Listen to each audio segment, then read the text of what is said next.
Who am I? Scan horizons.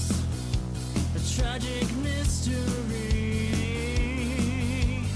You could have left me here, sealed inside the pod. No one would ever know the chaos controls my true identity. The power that is me. We all danced in fire, trapped in this machine. Don't know how long we waited, as the Eggman's watching. We all danced in fire, looking through the screen. Don't know how long we waited, as the Eggman watches.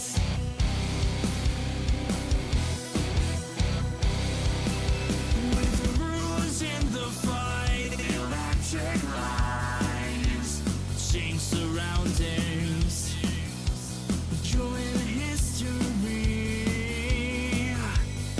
A treasure disappears as she goes. Miss her as you look away, and no one knows if this power is a key. This power changes me. We all danced in fire, trapped in this machine. Don't know how long we waited, as the Eggman's watching. We all danced in fire, looking through the screen. Don't know how long we waited, as the Eggman watches.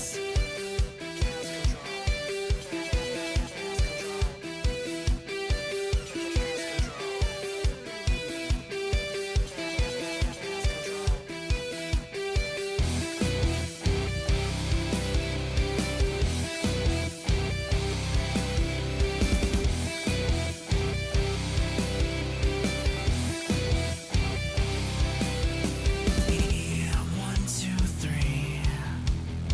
You didn't know, now I'm gonna show you the power that is me. You try to take me down, stop the show. Seems you never tasted fear or loss of control. The power lives in me. The power that is me. We all danced in fire, trapped in this machine. Don't know how long we waited, as the Eggman's watching. We all danced in fire, looking through the screen.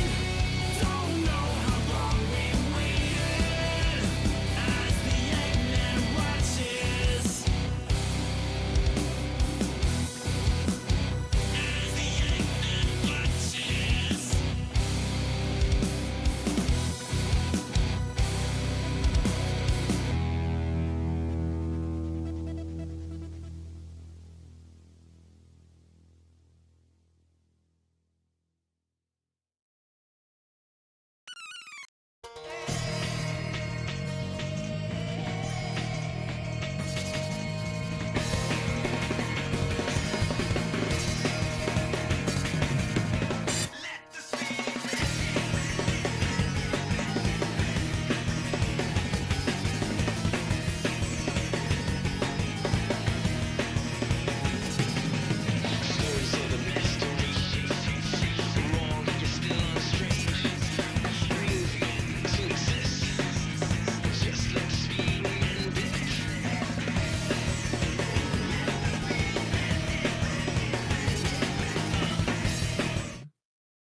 Well, you should be able to hear the dog. Hi, chat. How are we doing? How is everyone? Oh, I need to fix this so the chat can hear you. Sorry, as well. Oh, they can hear you. Oh, they should be able to, yeah. On my end. I am Occo. very surprised, right? Well, actually, I'm not surprised. Excuse me. I can't say I'm surprised right now. I hear a chihuahua. Thanks. It's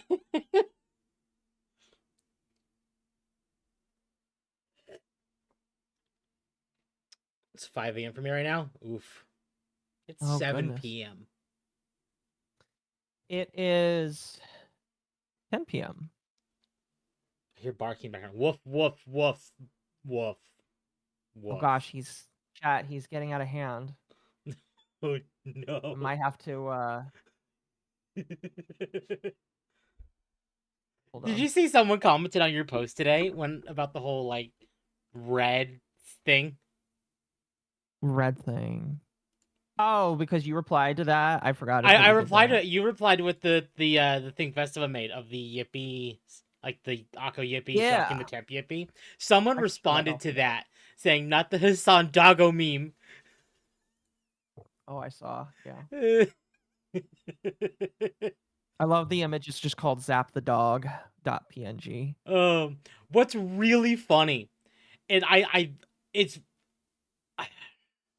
actually have seen that rumor run around where some people think I am red. Do people really think I've that? seen it like a couple of times. It's been People very minor. so I've never cared enough to retarded. show it. But If people actually believe that, they are retarded. Because I'm and then pretty sure the his fact voice has that been captured before. and then the full someone saying like Red Zalt is a mod for Occo, watch. And I'm like, no, you got me.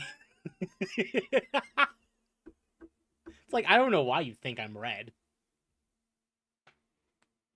If they actually do believe that, they are just so cooked. It's the internet. Temp is a red conspiracy equals true. No. I promise you it's not true.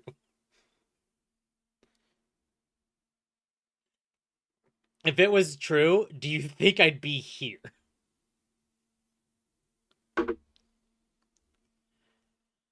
I mean, you are from California.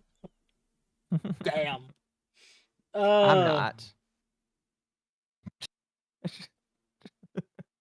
Every time I see this meme, I end up losing my mind. It's funny. Oh, fuck. Now to play Temp Plap Cinder. Congrats on winning. Yep.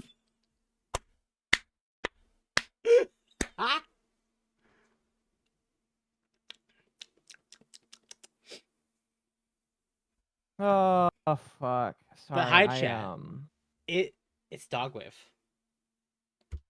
Dogwave. Also, a proof that Temp and Red being in different states at the same time. I cloned myself, chat. That's the real story. In like clones. Damn clones anyway. Clone Doggo. How's that work? No idea. But we did it. Why would Brett be both a manager to one VTuber and go on another VTuber show that is uninvolved? That's a good question. Yeah? That is a very good question. It's a very good I mean, like, question. here's the funny... Okay, so here's the thing. The theory would maybe kind of work because you are both technologically savvy. So I can understand the retardation of that theory. However, it still doesn't work. It just still doesn't work. It doesn't work. Although, you know, if you are actually red, can you get me into a phone call with Cinder? Because she's kind of hot. Fair. I'd be very much appreciative if you could do that. Just you know, we'll live up to the thing. And then what you should do is you should get one of our friends in call. And she can pretend to be Cinder. Oh my god. Not to mess with any of our fans, just to mess with all of the people that are being stupid. That'd be really funny. Red has a bank account. No, That's even true, better. AI Cinder. No, I wouldn't do that. Temp can be Red. Red has a bank account. Is Red into Warhammer? I mean, like most modern people seem to be into Warhammer. Oh goodness. Okay, I gotta close. That is cringe. People are. I gotta close Discord because people are like adding me a bunch right now. In Discord or on Twitter? Oh yeah, well yeah. So, you know what's being watched right now? Yeah, it's Rima. Yeah, Rima was supposed to read the Google Doc, and then she stopped before anything of substance was actually read. Now, and so here's what I'll say as well. I can agree that a good chunk of that Google Doc had a lot of filler in it. I think a lot of people will be okay with the filler because it gives context. I am of the mind that some of it just was unnecessary. Mm-hmm. But like people are so like I remember like because I was listening to the first like hour of the hour or two even. Actually no, I listened to the first 3 hours of Rima's stream while I was at work. I wasn't intending on it, but I was like, you know what? Fuck it. We're just gonna do it anyway. She starts out pretty decently strong. She's basically, oh, she deserves a second chance, and I don't think that Rima will deviate away from oh, she deserves a second chance, she being Cinder. Mm-hmm. But like the way Rima is carrying it, she is trying to set it up to be like, oh, Red is just manipulating Nano again. And I'm just sitting here like, woman, how do you breathe? How the fuck do you breathe? Because I just don't get it. No, yeah. Oh. Fake news, Temp isn't red because Temp would never date Cinder. I'm almost sure he only goes for Latinas. That's false. The dog is red. So Yes, you're that must mean Temp is red. A mall could pull off says Cinder. so you're Chat, so I'm that noticing you're a shouting. large distinction. The fact that chat has repeatedly jokingly shipped me and Amal, which is funny.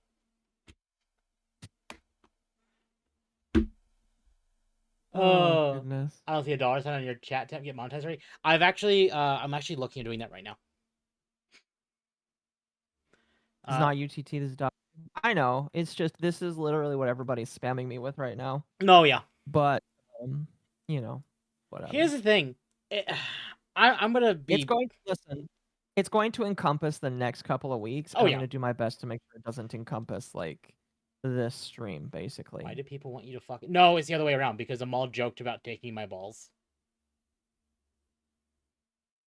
And also, she's a white woman, and white women fuck dogs. She joked about taking your balls? Yes. I'm sorry.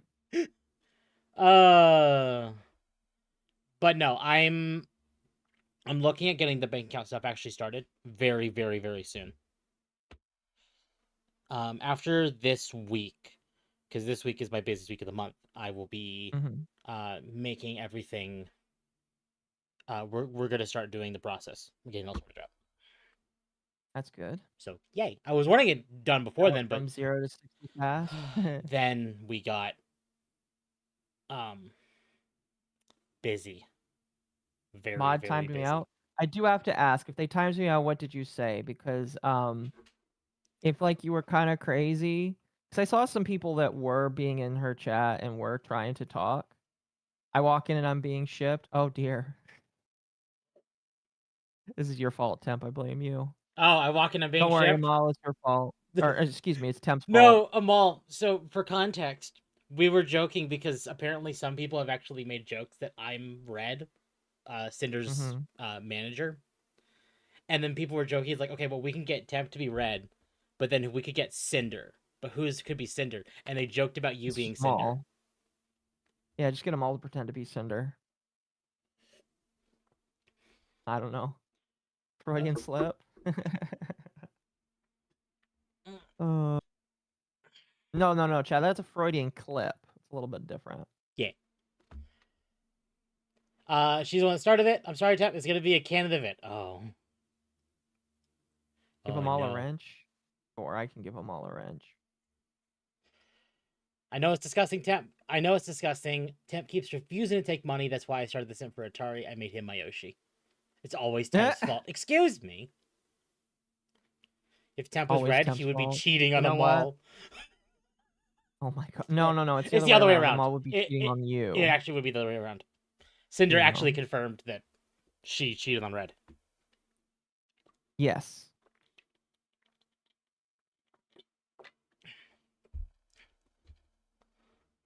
Yes, pretty much. Now, who'd be the volunteer to be the guy Cinder cheats with? I did want to ask you. What? what do you think of like all that drama right now? I mean, like you haven't read it with us, but I'm sure you've listened to I've enough listened. I to. haven't listened to all of it because I will admit it's so much. I actually had to mute your stream just to kind of like not care. Uh-huh. And I know I shouldn't do that as a mod, but like it's just so much. No, that's fair. That's fair. I think I have the very fair opinion that if you don't want to like read or participate, that's fine, but then you need to curtail your opinion a No, little yeah. bit. And Mhm. I almost tell people like you really shouldn't have an opinion if you're not willing to listen, invest, or get some kind of thing going in, because you're gonna run with unless you are ingesting a certain amount of information, you are going to be at a law. It's just like I remember, and I finally understand this because when I was I almost said when I was young, but this was like literally 2 years ago. Which should tell you how silly I am. My dad was talking to me about how he had seen a movie recently, and I was like, "Oh, some of my buddies on YouTube told me that sucked." And my mom was like, "How do you know it sucks? You've never seen it." And I was like, "Well, yeah, but I'm allowed to make an opinion." She's like, "You're not allowed to make an opinion on it because you haven't seen it." Well, And I'm like, no, yeah, "Okay, I agree with that. understandable." I think And I ironically, agree now, like literally now, I understand and I see why that's the case, because there are people that are literally saying that they are going to read it offline, and then it's very clearly obvious they haven't actually read it no, yeah. offline, or they skimmed a very important information that would recontextualize their opinion in the first place. So I get it. I literally told my mom the other day, I was like, "Mom, you were right. You were right." See, my overall opinion is it's very short because this is kind of like the part that I have truly taken from this Mhm. is Cinder did it bad, Mhm. but she acknowledged she did it bad, and she Uh-huh. took those several months off to correct Mhm. the bad she did, You would be correct. Pretty much. which And, is I think good. that, like, if you wanna form one sentence to, like, sum that up, that's perfectly fine. Like, because Um no one in the whole thing is innocent. No one is. But at least Cinder is No, willing to acknowledge that no. she made mistakes, and No, she's I working to agree. fix her mistakes. I've Unlike never literally said everyone else in this. I've never said that Cinder is, like, an innocent individual. There Yeah. are a couple people that are trying to frame it as if I have said that, and it's just like, "No, I haven't said that, and you're being incredibly bad-faced by alleging that." Hmm. What I have said is that she is, like, 90% okay. There is a 10%, and that all includes the stuff with Silvervale. And even with Silvervale, like, my opinion is just that, like, I don't agree with what she did, but I see exactly why, everything happened, and I'm like, "Oh, that's interesting." No, But yeah. yeah, so, Well, like this is the thing too. Is he just said like, she's human. We're human. We're all human. Humans are not perfect. Mhm. No, for sure. I mean, there What really was Cinder's there's a crime? reason. Cinder's Oh, you go first. I was just saying, there's a reason that Christ died on the cross to Oh, yeah, for right the sure. sins because humans aren't perfect. For sure, for sure. Cinder's crime was allegedly blacklisting friends from, projects with one artist, and, yeah, that's it. Thank you for the 5.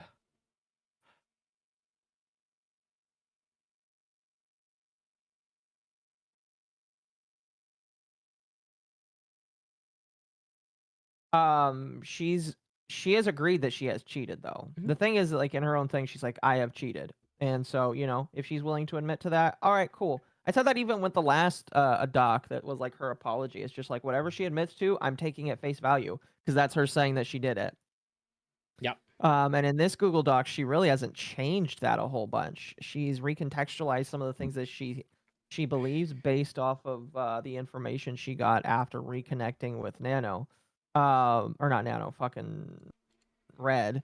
So, but anyway, I'll say this, and then we should, move on to the main show here, because this isn't a drama show, and Temp isn't a drama llama.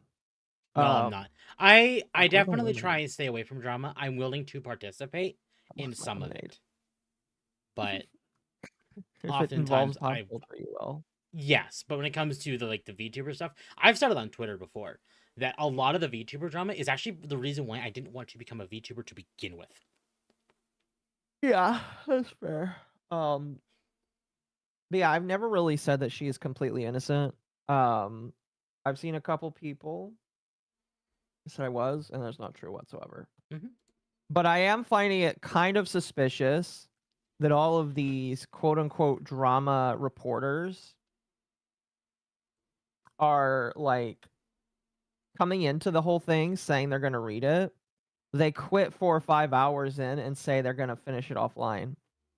I mean, like for Tectone, it was really easy for him because he already wasn't streaming. He read it offline and then made a 2-minute video Yeah, basically reiterating that he thinks that Cinder sucks. and And then he like offhandedly says, "Oh, everybody sucks." And it's just I, like, okay, you're saying you the, suck then too. I'm gonna play devil's advocate here when it comes to the whole reading Cinder document thing. If Uh-huh. you are not a drama streamer, like if you're a streamer but you care about what's going on, but you're not a drama streamer, you're not gonna read the document. You might comment on it, and what you say definitely can determine if you have read it or not. But if your thing is drama, like you, Mizu, Rima, stuff like that, you should Mugen, read it all fucking on stream. Alana, Scoochan, all of these people. This Exactly. is like literally I sped ran through that entire thing, mostly because I wanted to be one of the first people to read through almost the entire Mm-hmm. thing on camera. Um, but like there are multiple different ways that doc can be digested. And none of these people are choosing to take advantage of that. Yeah. And, I and mean, chat this is points out content. that Why are you not doing the content? yeah, no, I Like, agree. it doesn't make sense why you're like, oh, I'm just gonna skim this. This is content. Like, if it were me, if I was in your position and I'm a nobody, and in some ways I kind of am still, but You're getting there. this would be like me reading the Kirsch document. Uh-huh. This is big. If I was into drama and I didn't do this, I'd be You'd be retarded. Short, I'd be retarded. Exactly. Mm-hmm. So It's a gold mine. Yeah, exactly, chat. It is a gold mine. It's one of those things where it's just like I kind of side eye you more because you're not willing to read it and you're not willing to make content out of it. Because like so much stuff is content. Like literally, these people will read Google Docs for hours and hours, and they will read stuff for hours and hours and hours and hours. Although I guess apparently Alara allegedly like she is so lazy that she will not read. She didn't read the Takahata stuff. And this is something that Rima admitted. Allegedly, Alara on her own stream just let Rima read the Takahata shit. That is so fucking lazy, man. That I can't like imagine being so fucking lazy that instead of reading it yourself to your chat, you have to depend on the Canadian Fox girl to read it for you. At that point, I feel like Alara really should quit her job because she really, if you're really not going to do that, that's disgusting. What's this about a Nintendo hack? We'll be getting into that, but yes, that is a thing. That is indeed a thing. Yes. I don't know. I think I think all that I'm gonna say is I am recording what I see. I am going to work on a video for specifically just talking about the people that treated this Google Doc in a way that was very weird and unknowing. And, we'll go from there. That's all I'll really say about it. Did Alara read it? I heard that she was allegedly reading it, and some people told me they were disappointed in it too. Again, and this is the funny thing, if you need to consider this Cinder document is really turning some heads in the big space and the small space. What do you mean by big space? Well, I mean like Asmongold and Tectone. How was he looking at it? No. I don't mean Asmongold like he was looking at, but I mean like the big streamers and the small streamers. Because Cinder, Shy Lily, and they're big. But and then there's people like Rima, Alara, you, Mizu, even in the same space of like Shy Lily and Cinder and Silver, even Rima and Alara are still kind of small. Mm-hmm. So Well, they're like sub 1,000. They're like sub 1,000. So the point stands is no matter what, heads are turning, and it's really showing people who are the good ones and who are the bad ones. No, yeah. This is like somebody mentioned. It's like a litmus test for who's actually a journalist and who is here just Yep. to pick sides. And it's very obvious what sides are being picked. So Yeah, absolutely. you know, Temp is muted. Am I muted? I don't think I'm muted. her mods are scoundrels. Her mods are all Shy Lily dick suckers as well. So I'm not really surprised. Yeah. I think the only thing that's really disappointing is that they're all in Lumi's community. And I know Lumi doesn't want to be a part of it. But all those people like have trashed me and Mizu, and it just kind of sucks to see, honestly. I don't know. I just hope that they don't give her problems. But yeah, we should probably kind of get started in the Dogwave. Yep, let's get started. Well, hold on. We'll wait for that donation to go through. Thank you for the 5.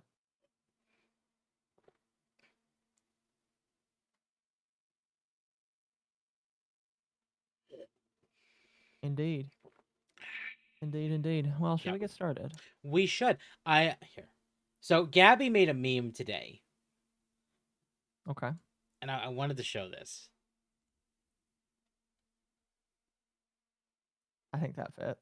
Where is... Well, I need to find out where the screen went. Where is it? I can't find it. Where's my screen? There it is. Where's Discord? Where's the screen? Hold on, let me get the screen on. So Gabby made this meme today, and it is... Okay, I have to pull it up. Oh gosh. On all levels except physical, I am a human. I kind of want context. And chat, this is the Discord, so if you want to know, you want to see more of this stuff, you should join the Discord. But, Gabby said this temp now identifies as human, so he can't be forced to wear a shock collar without his consent. Oh man. Dono gold a shock temp and get temp a shock DP. I'm sure that like I can just ask Festiva to give me the shock thing for that DP. Oh goodness. Oh, so yeah. Let's get started. I guess we'll start with this. So the Sonic Crossworlds thing got the game brain got a trailer for the Minecraft DLC. Okay. It's kind of cute, actually. I have it turned down so one of them doesn't get moody about copyright. Oh, you bring up a good point. I don't think Sega would, but Microsoft might. It is Microsoft, so I'm not surprised. Yeah.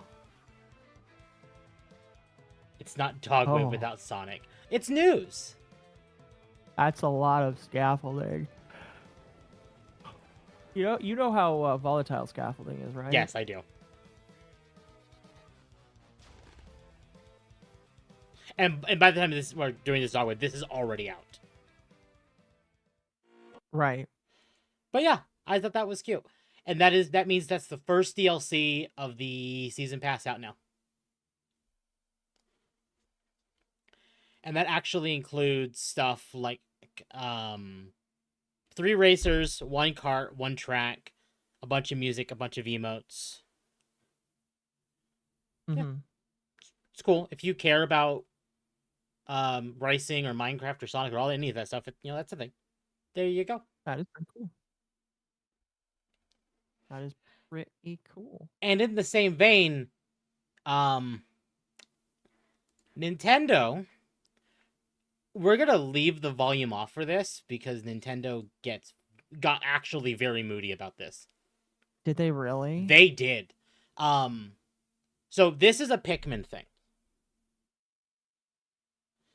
But if you're watching the trailer, like, and I'm gonna skim ahead so that way it's not just like this stuff, but you'll see like, Is this a movie? we don't know. We actually don't know, but you'll see like you see the stuff moving. There's supposed to be Pikmin there. When this first came out, there was no Pikmin. Like this rattle that's moving Moved on its own. There's two, like in the actual version, there's two Pikmin pushing it. So Nintendo did release a version with the Pikmin in it on Nintendo Today, and Arlo, the blue puppet man, the blue Muppet, he posted his reaction to it because he's a big Pikmin fan of the Nintendo Today, which is their mobile app version, like their news, and they're kind of their own social media platform where they actually post stuff not on Twitter. And people re-uploaded the version with the Pikmin in it, and Nintendo has been striking down people playing that version. Really? Yes. We don't know why. So there's supposed to be quite a few Pikmin on the screen during this, but this is what we first saw when this trailer came out. But there's no context to this trailer besides it's a baby and a bunch of Pikmin. An invisible Pikmin. Arlo did have to end up re-uploading that video because Nintendo did strike him. Obviously with some edits to make it less Nintendo unfriendly, you know? That's interesting. But this is really weird to be coming out now all of a sudden. And again, we don't know if it's a game or if it's... Now, my theory is that I think this actually might be DLC for 4. Really? Yes. There is a section in 4, because they kind of do it like in a world map kind of format. So you have different regions, and one of the regions is inside of a house that is full of baby stuff. But you're only on the bottom floor. This is in the baby's room. So I wonder... I really don't like that detail about on the baby. Some people actually thought this might have been a movie thing. Because... Why? Weird. So some people actually thought that this might be a movie thing. Kind of like how we have the Mario stuff. Because there were no Pikmin actually shown, the only reason some people actually realized this was Pikmin is the music. But the initial response was, is this Rosalina?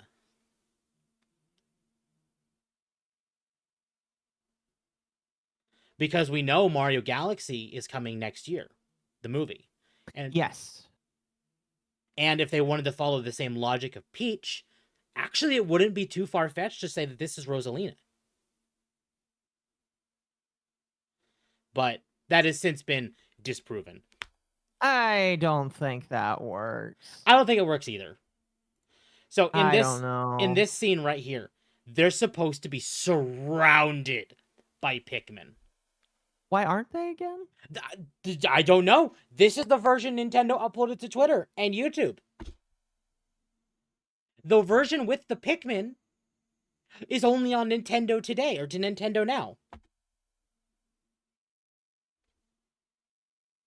Like, let me see if I can find that one. Because I wasn't going to show it, but I really need to show this. To kind of give a better idea of what they're showing here.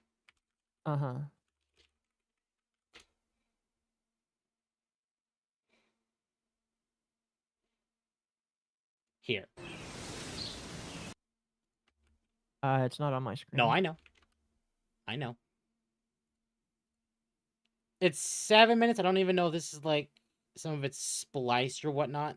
And it's probably trying to play an ad. Hold on.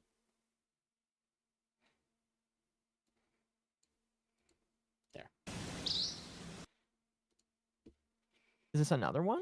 This Or is is the it the same same one, thing? but now Oh, now it's we got have Pikmin. Pikmin. Okay. So wait, is this just the second thing they uploaded, or was this the This is leak? the one that was on their mobile app, the one they didn't upload to anywhere else but their mobile app.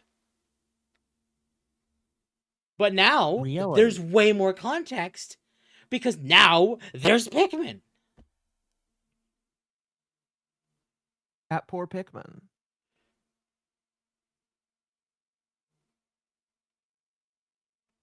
It's like, but why? Why are you doing this, Nintendo? Because if the point of this was to maybe promote a new game or maybe a DLC, because there's been no DLC for 4. Chat says to stop showing it. Well, no. So I can actually, it works a little bit better for me, because I'm not showing it full screen on the stream, and there's the model. It's kind of works in a similar way to how people used to use anime on YouTube. Mhm. But the fact that there's now Pikmin, it's like, Nintendo, what are you trying to hide? Because it makes no sense to remove the Pikmin from this. It just makes it look weird. I feel bad for that child. It is surrounded by too many things. Uh,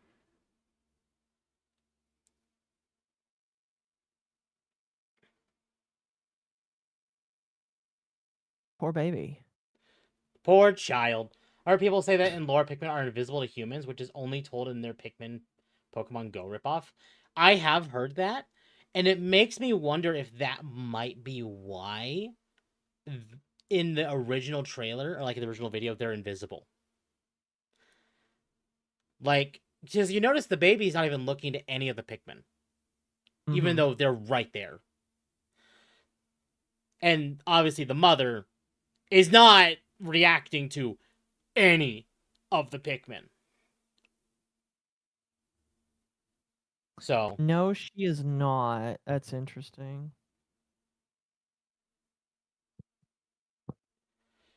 so that could very well be why the original version has no showing Pikmin, because it's kind of from the perspective of the humans. But again, whoever knows what goes through Nintendo's mind with stuff like this. It doesn't make sense. Like, there was no announcement for anything Pikmin. They just spontaneously uploaded this.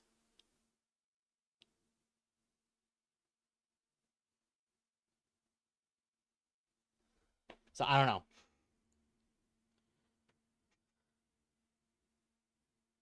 If the mom did see that, she would dream and call the exterminator. She would, yeah. Yeah. No, she definitely would. 100%. That's interesting. No, I just thought this was interesting to show because, like, it doesn't make sense. Like, I'm down for the animation. The animation's very good. It is pretty good. Yeah, I'm just not quite sure what I'm looking at, honestly. That's the problem. It's like, what are we looking at? It just doesn't make sense. Wasn't that Pikmin caught in the thing a yellow Pikmin? Yes. So they show off at least the normal 3, the blue, yellow, and red Pikmin. I don't remember if they show off any of the purples, but I think it's just the primary 3 colors. It's very Pixar-like, yes. Mm-hmm. It is indeed. It also feels wonky, though. It's, I don't know.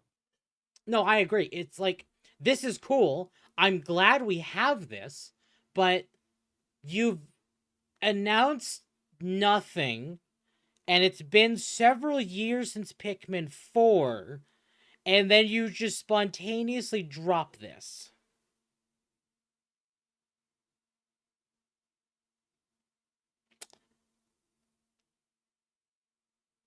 So Interesting. it's weird. And I noticed, because I watched Arlo's version of it, his reaction to this video, you'll notice, where is it? Right there. So this yellow Pikmin, where my mouse cursor is, it fell from this light switch, but it bloomed mid-fall and is now gliding. We've never seen a Pikmin do that. It's definitely a continuity problem then, I don't know. Or it may be a continuity problem. It could also be Nintendo preparing to announce a new game. Because the success of the collection and 4 on the Switch especially did very, very well. Okay. So, and Miyamoto kind of wanted to move on from doing Mario, because he was one of the creators of Mario, but he wanted to move on from being the Mario person to doing Pikmin. Pikmin is kind of like his baby, and he loves Pikmin. So the fact that Pikmin just didn't do very well for so long was neat. Like, it sucked that happened, but then when the collection of 4 succeeded, it's like, oh, cool. I guess that means we can expect more Pikmin. So, I don't know. I guess we'll wait and see, honestly. We'll wait and see. We're probably not doing Nintendo Direct until, like, January at this point. Well, didn't one just happen? Yeah, last month. That's why I'm saying January. Yeah. If we see any announcements from Nintendo, it'll be at the Game Awards, and I doubt they'll show off Pikmin at the Game Awards.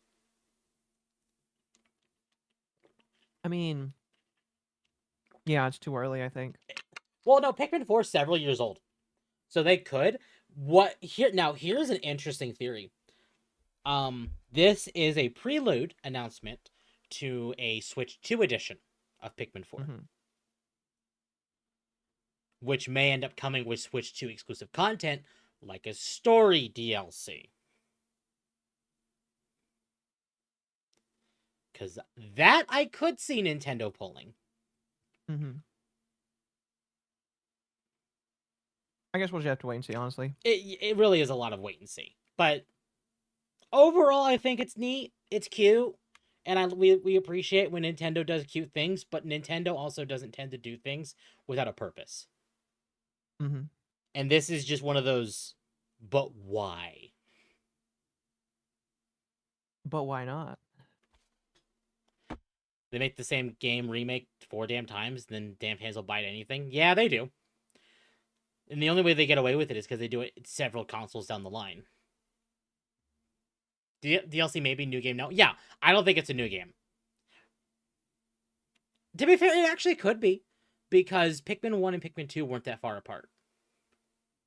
So, maybe. We'll have to wait and see. Here, we'll talk about this. This came out this week. What is that? Oh, it's a picture right there. I know. What is that? What do I have? Oh. So, Japanese anime manga storefront DL site launches their own payment service to fight back against credit card censorship.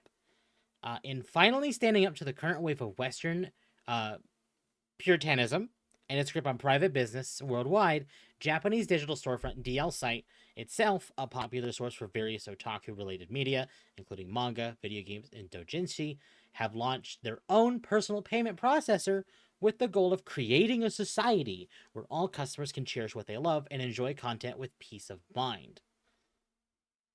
We live in a society. We live in a society.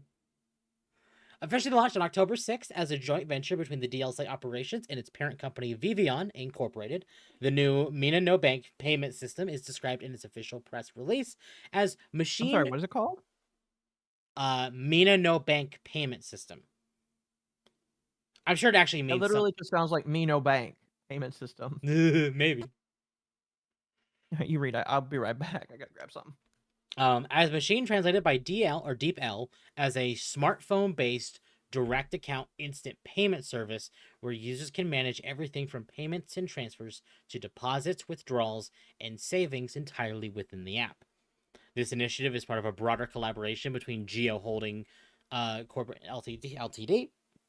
Headquarters Nagoya City, Aichi Prefecture, President Representative Director Yuzo Endo, and Mina no Bank. Leading the way, the Vivian Group aims to create synergies across the entire Geo Group through integration with its own services. thereby delivering further value. Through this initiative, Chat says me no bank temp. everyone's bank in English. Oh, cool. That's actually okay. Fair. Through this initiative, we strive to realize a society where all customers can cherish their passions and enjoy content with peace of mind.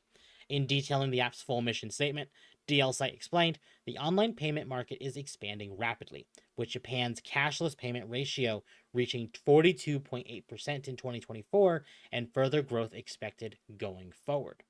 Alongside this market expansion, user payments need to be diversifying, demanding more convenient and secure payment experiences within the services operated by the Vivian Group. Demand for easier and more secure payment experiences was also growing. Guided by its purpose for creating a society where users and creators can live happily while enjoying themselves, Vivian has strongly desired to deliver experiences where all lovers of Japanese 2D content can safely enjoy their passions anytime, anywhere. Against this backdrop, the shared vision of Mina no Bank's service concept blending into everyone's daily life, the Geo Group's philosophy of providing rich and enjoyable everyday living, and Vivian's purpose converge, making this initiative possible. By combining our respective strengths, we will meet customer needs and expand the environment where people can safely enjoy their passions. Through this initiative, we aim for a future where users and creators alike can enjoy richer experiences. Currently available exclusively to Japanese users, individuals who sign up now will be privy to 2 bonus offers, one being a 90% off coupon up to 1,000 yen, usable on the service to link or to users who link their Vivian account to their Mina no Bank account for the first time, and another when you actually use the Mina no Bank app to make a payment. The other being a total of 5% Vivian points back on all purchases made through DL Site up through March 31st, 2026. The massive win for freedom of expression, fans can only hope that Mina no Bank is able to both survive and thrive in a world where giants like Visa and MasterCard are likely to do all they can to keep their payment processing monopoly firmly as such. Yeah, this is very good. I'm glad they're doing this, but do not be surprised if Visa and MasterCard actively go after Mina no Bank.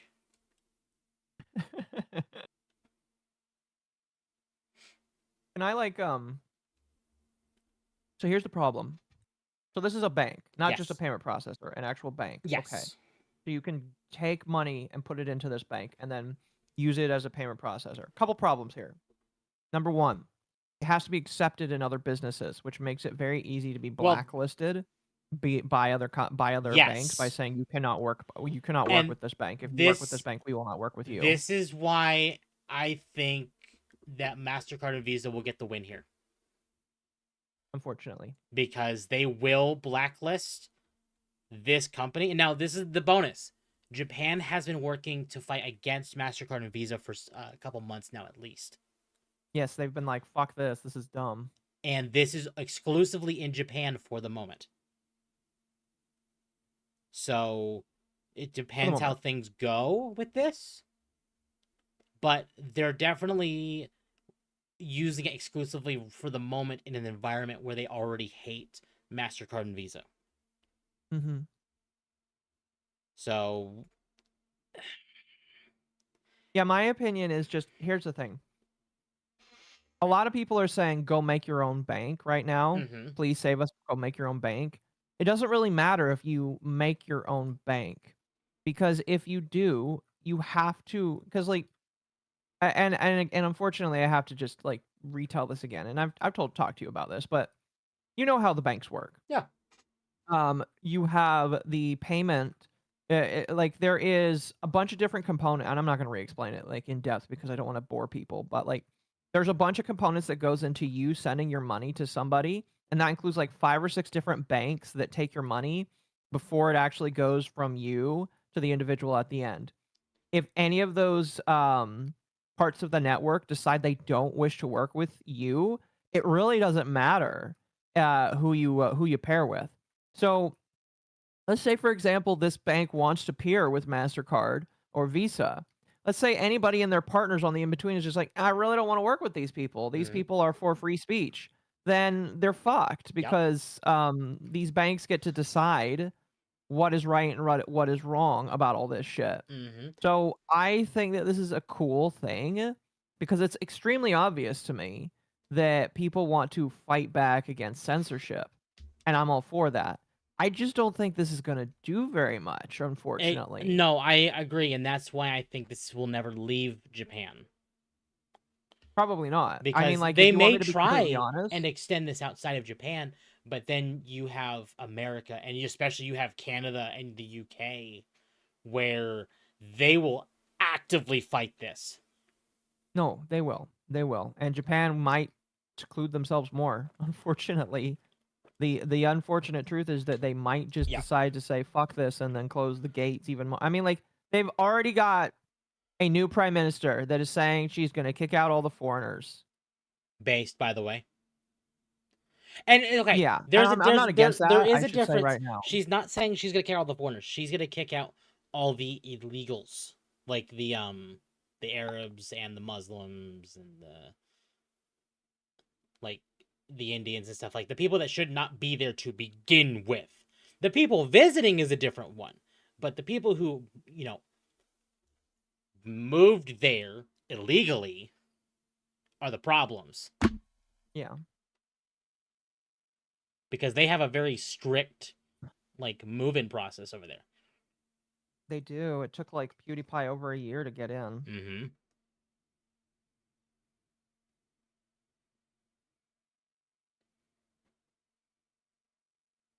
So. Oh.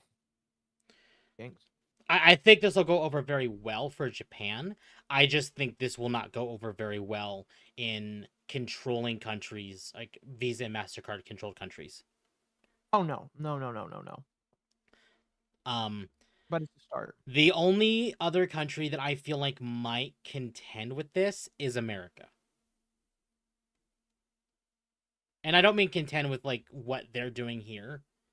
But the only way that they would be able to get MommaOcco Bank off the ground in America is ironically through Trump. Because I do not believe that our next president will have any care. Because people do remember, as much as we disagree with some things that Trump does, he is a businessman. Mm-hmm. And this is very good for business. Well, you would hope so. Yeah. So. You would really hope She was a disciple of Shinzo Abe. Yep.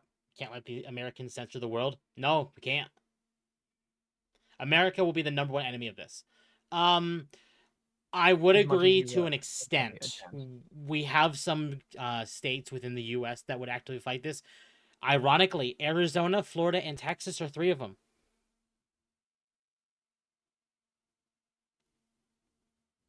Because what Japan offers, especially in the cases of what Visa and MasterCard are trying to censor, is stuff that's making them practically ban Pornhub.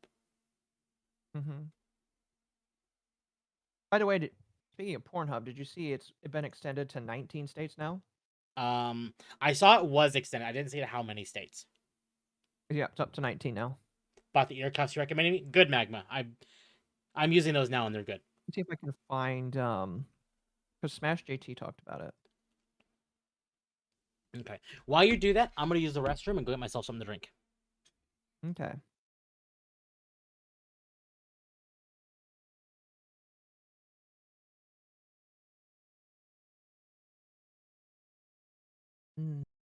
I thought he talked about it.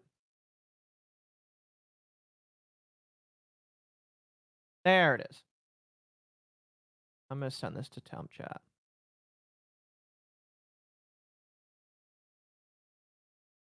Chat. While he's gone, I'll read some supas. Thank you, chat, by the way, tonight for being here. I appreciate it.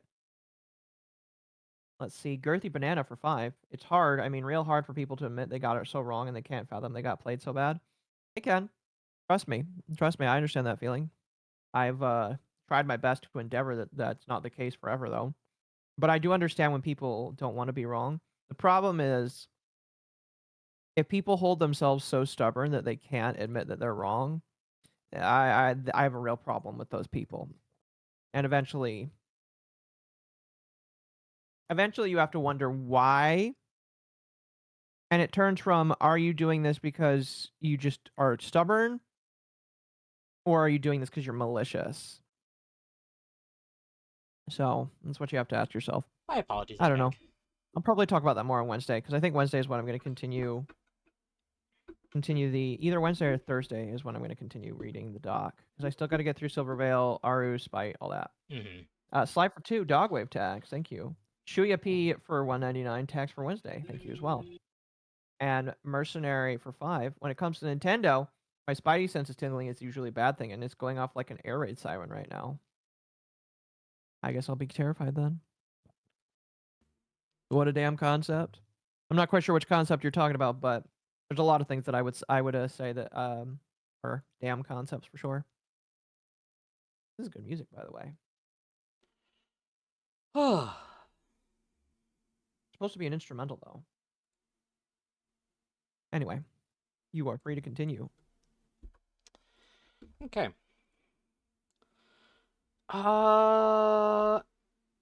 You know what? Speaking of Nintendo, did you see this? Animal Crossing clone appears on PlayStation Store. The store page states that you can play solo or with friends to build a charming house, grow crops, fish, explore forests, rivers, and beaches, and meet NPC villagers to create unforgettable memories. Like being sued by Nintendo. Ugh.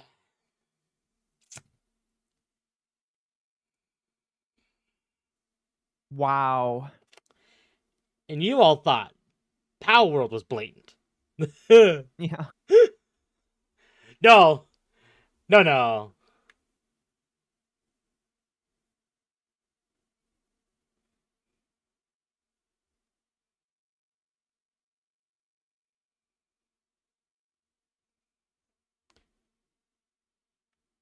The industry isn't afraid of Nintendo's lawyers anymore. They really aren't. They haven't been, honestly.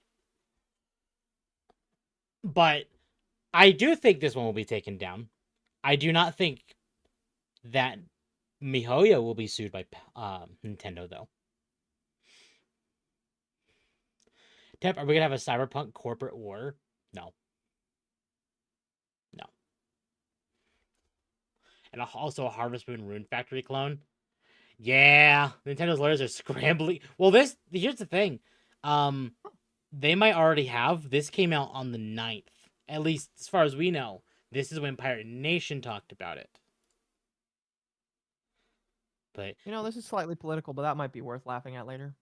What? I sent it in the link. What is this?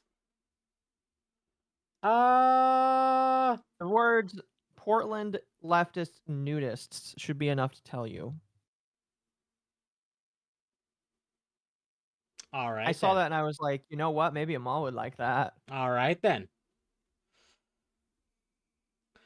You know what? Since you mentioned movies, we'll talk about this real quick. So Tron came out. Tron. I have talked to my dad who watched it. He told me that it was okay. So Tron Ares earned $14.3 million in the film's domestic opening day, lower than Morbius. Didn't the same actor play in both movies? Yes, Jared Leto.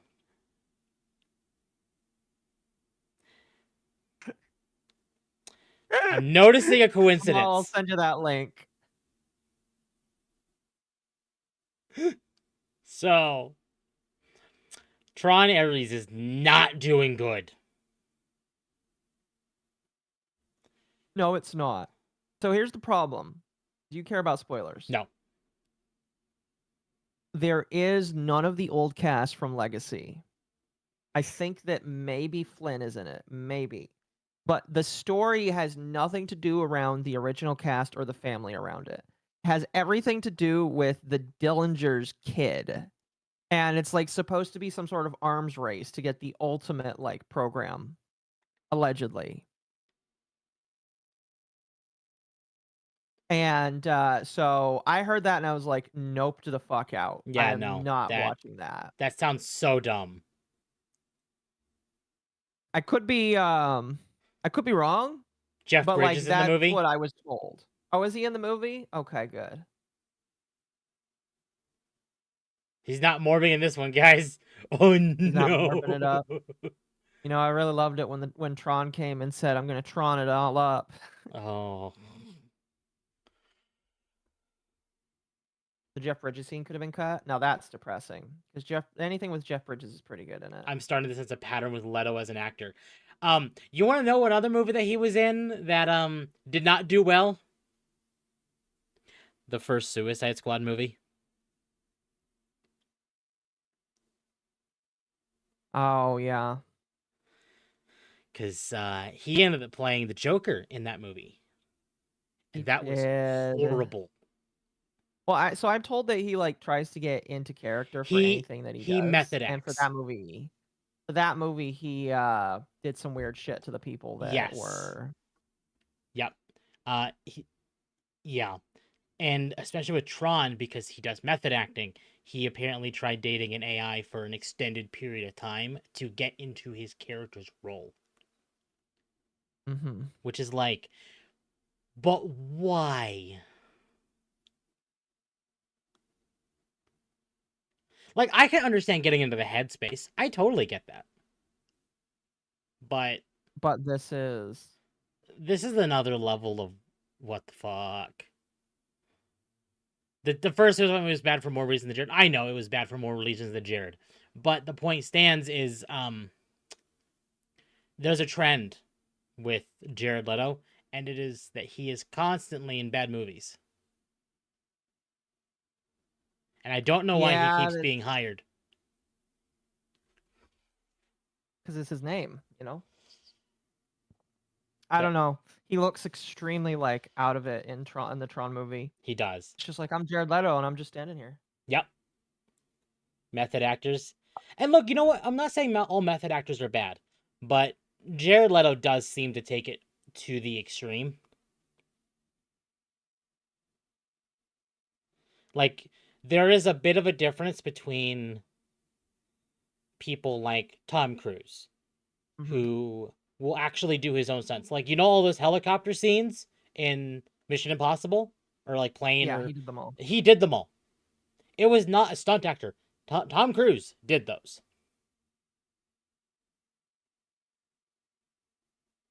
Thank you for the 5.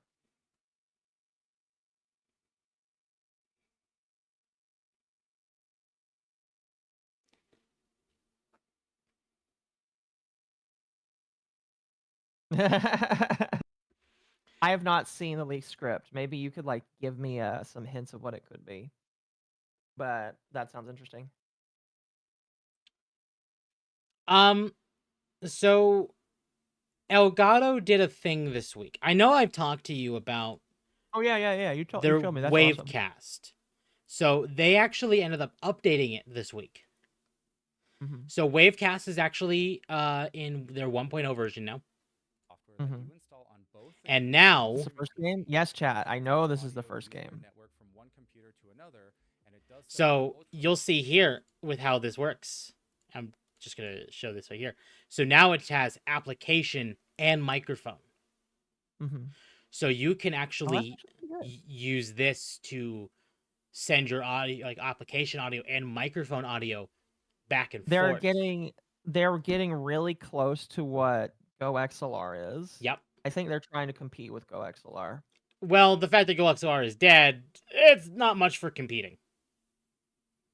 It is dead, but you still have the third-party software that you can use. And in a world where people... I'm going to be honest, as someone that has dived into the idea of dual PC streaming, and I got really, really close to being able to get it to work. The problem is the audio. And Elgato even has mentioned audio is the problem with dual PC streaming. Yeah, well, yes, it is a big problem because like proper channeling is always just going to be the hardest thing, and getting it to work. So if you can make it work, then it's you're going to have a much easier time, in my personal opinion. So Absolutely. it's nice that they're doing that. And you there's can. things in this area. So the way that they describe it in this video is like, oh, you have to have your microphone and your stream deck and all your stuff plugged into your streaming computer. You don't need to. There is an option to reverse them, so you can still send the audio from your computer to the streaming computer and your microphone audio from your main PC to your streaming PC. The only reason I'm actually not diving into that yet is because this software is $50. $50? Just like that? It just costs $50. It just costs $50. Interesting. It's not a subscription, and I don't know if it's included already if you already own Elgato's audio software, like Elgato like audio products, like one of their microphones, as an example. I forgot, is there a bench in this area? So it's certainly interesting, and this is, I was really waiting for this to kind of be more finalized to be able to do dual PC streaming. Because you've been waiting for this. I've been waiting for this, yeah. I just need to have the time to sit down and be able to set this up. I think dual PC stream plus the capture card is giga messy. It is. Oh, it absolutely is. I missed started the stream. That's okay, Shambler. You're here now. Exactly. You existing now is all that matters. So I don't know. I think this is interesting. I really wish Elgato would do this with more, like, how they're charging $50 for this. I wish they would do this for the rest of their software. Because I'd like to be able to use their Wavelink software without owning any of their audio hardware. Like, I would love to be able to mess with, like, my Fee-Fi microphone, the one I'm using right now, in their Wavelink software. But no, in order for me to use their Wavelink software, I have to have an audio product from Elgato plugged into my computer. I have their microphone still plugged in, so I can use their Wavelink software. I'm not using it for anything more than it being plugged into my computer, so my computer can recognize that I'm trying to use some of their audio software. And that's it. It's a mess. Gosh damn it. I've not fought this boss in forever. So.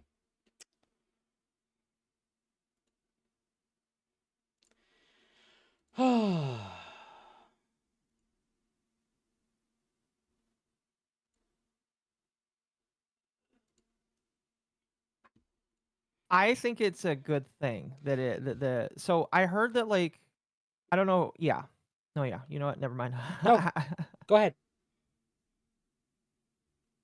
I heard that, like, they're releasing it for all applications rather than just Elgato. Well, and I'm dead. Yes.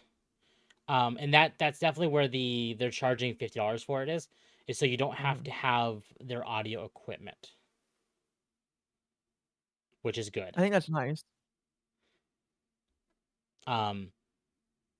Now I do need to figure out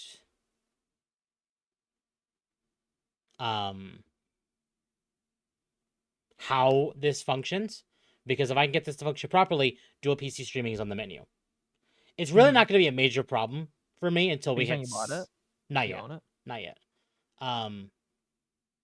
But I don't think this is going to be a major problem for me until we hit summertime next year. Because now that we're in the cold seasons, my computer's doing perfectly fine, even on intensive titles. So just open the window. That's your natural cool up. I have my window open right now. I don't know. I thought this was interesting. Worth talking about. I mean, I agree. I 100% agree. So if anyone is into dual PC streaming, but you don't want to go through the necessary, like, cabling and stuff, there you go. At least in the audio side of things, which is really what this is.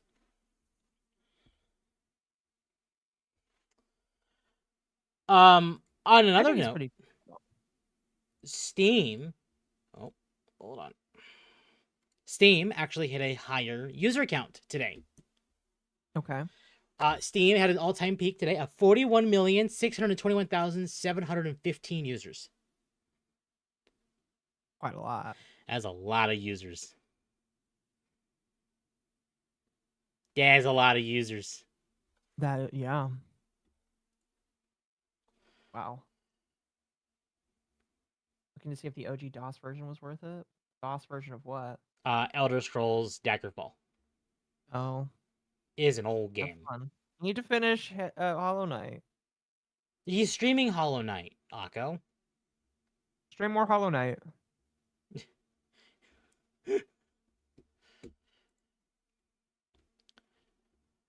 Okay, here, we'll talk about this. Why are you going to that one? Stop. Thank you. So we got rumors about the PlayStation 6 already. Already? Yeah. What does it even look like? We don't know. But the rumors state that it is apparently locked in internally for a 2027 release. Okay. And Wait, 27? So we 27. still got about 2 years left. Yep. Well, yeah. And we don't know when 27. If I had to guess when in 27, I'm going to guess Q4 27. Because they do like releasing in the holiday season. So this is interesting. Some of the internal rumors, and I didn't post about these other ones because I didn't find them. At least when I was thinking about adding to the docket.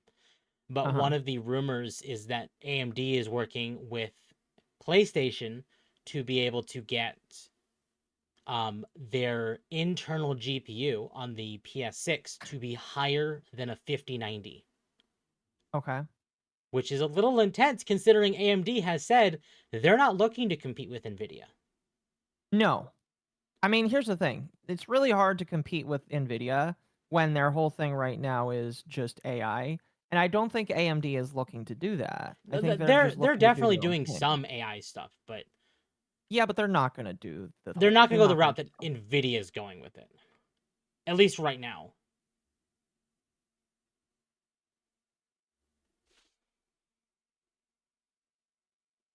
Ugh. Hold on, wait. What's going on with Nicholson and Hamill? Oh, you're talking about Joker. Okay.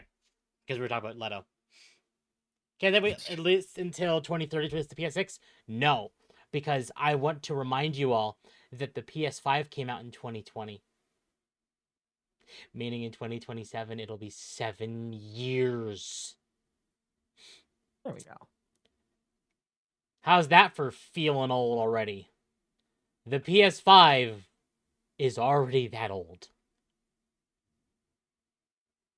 Still not buying one. Nothing to play on it.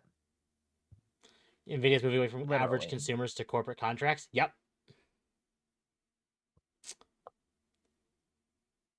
I mean, if there's more money in it, do it. Exactly. You know what? Fair. But there's a reason I did move to AMD as far as my primary computer.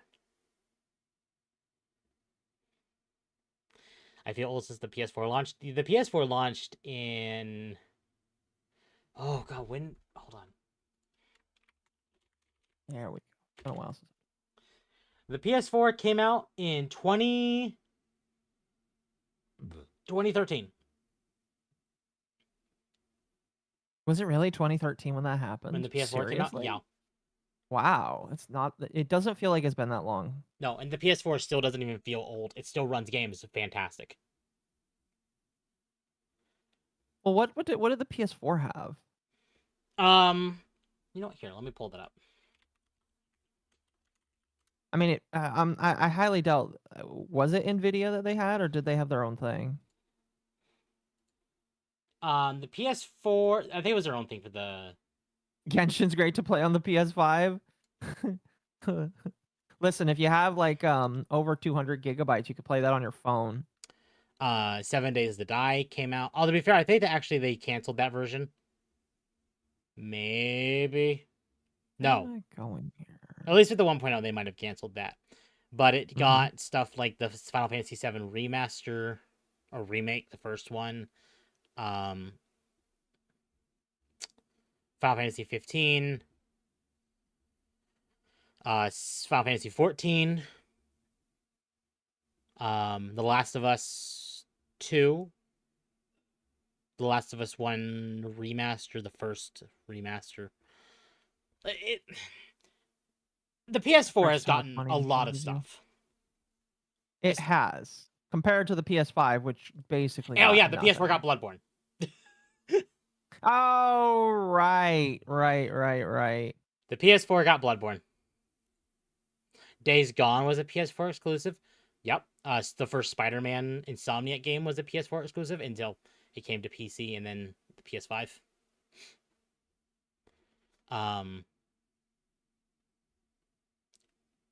Yeah, like, the PS4 is still a hell of a system. It's definitely been abandoned by some people or by some companies. Oh my god, did the PS4 get Isaac Repentance? I mean, like, all systems got that, so I'm not surprised. I'm not surprised either. Final Fantasy VII Remake used to be a PS exclusive. Yes. So when the remake series was announced, it was still on I think it was still early PS4. And was then it early? Yeah, no, yeah, it was early PS4, and now it's only on the PS5. And I No, don't think you can no, get it, remake. get a... No, remake came out on the PS4, and then they added No, what I'm... Go ahead. and then they added a PS5 special edition with a Yuffie story that led into Rebirth, which is a PS5 exclusive Okay. for like a year actually, and then it came to PC. That's a decent money farm. And I think Square has actually now said that the next remake game is actually they have actually done something about the contract from Sony, and it's just going to be multi-platform when it comes out. Okay. Which is good, because Square did say they were going to go multi-platform for all those games, and we knew they were going to, but we weren't sure how existing contracts were going to like mess with that. But Square might deem it okay to just drop contracts, like even if it means paying off contracts, to make sure that they have their multi-platform, because multi-platform is what's going to save them. But yeah, PS4 had Bloodborne, and it had Dark Souls 3. It wasn't a remake, or not remake, exclusive, but it had Dark Souls 3. I think Elden Ring came out on the PS3 as well.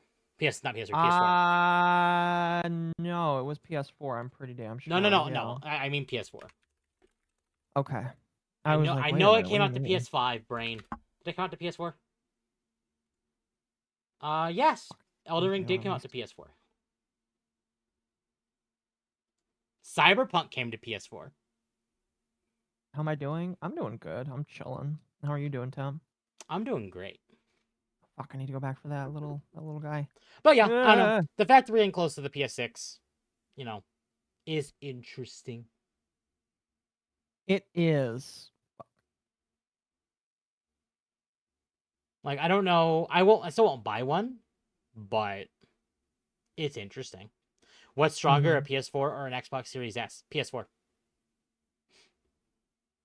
Yeah, but like, again, you have to weigh the consequences of whether or not it's worth it to get a PS4 or just another damn computer. Well, okay, PS4 is actually a worthy console. PS5 is... Again, I'm not gonna... sorry, if we're talking about a PS4, sure. I'm fine saying, like, a PS4 is okay. Yeah. But, like, if you want a PS5, just get a fucking computer at this I'm not point. even gonna, You'll be missing Bloodborne. That's it. Well, maybe not so much anymore, because they have the emulator that plays Bloodborne. This is true. But that's the thing, is that's an emulation thing. It's not officially on PC. Imagine if it was, though. Oh, my God. Imagine. We can only hope and pray, chat. I'm not going to say it's impossible. It's just incredibly unlikely that it will ever happen. It'll happen as the oh shit button when Sony's not doing good. I mean, they haven't been doing good for a little while now. No, but they've been doing well enough that, like, let's put it this way. Releasing Bloodborne on PC would be the Sony equivalent of Sony is as bad as Bungie is right now, where their player numbers are actually lower than they were for Curse of Osiris.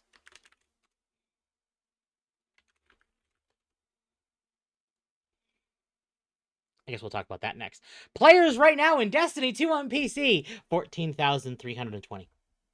Is that their lowest? That is their lowest. Damn. It is lower now than it has ever been. Back Compare during that Curse of to Osiris, they actually talked about closing, like shuttering their doors because of how bad it was. yeah. Here's my question. Take a look at what was it? Brain doesn't want to work. First Descendant. What is First Descendant pulling right now?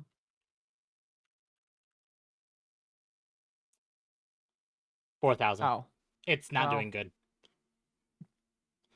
Admittedly, I would not be overly surprised if First Descendant ended up shuttering their doors.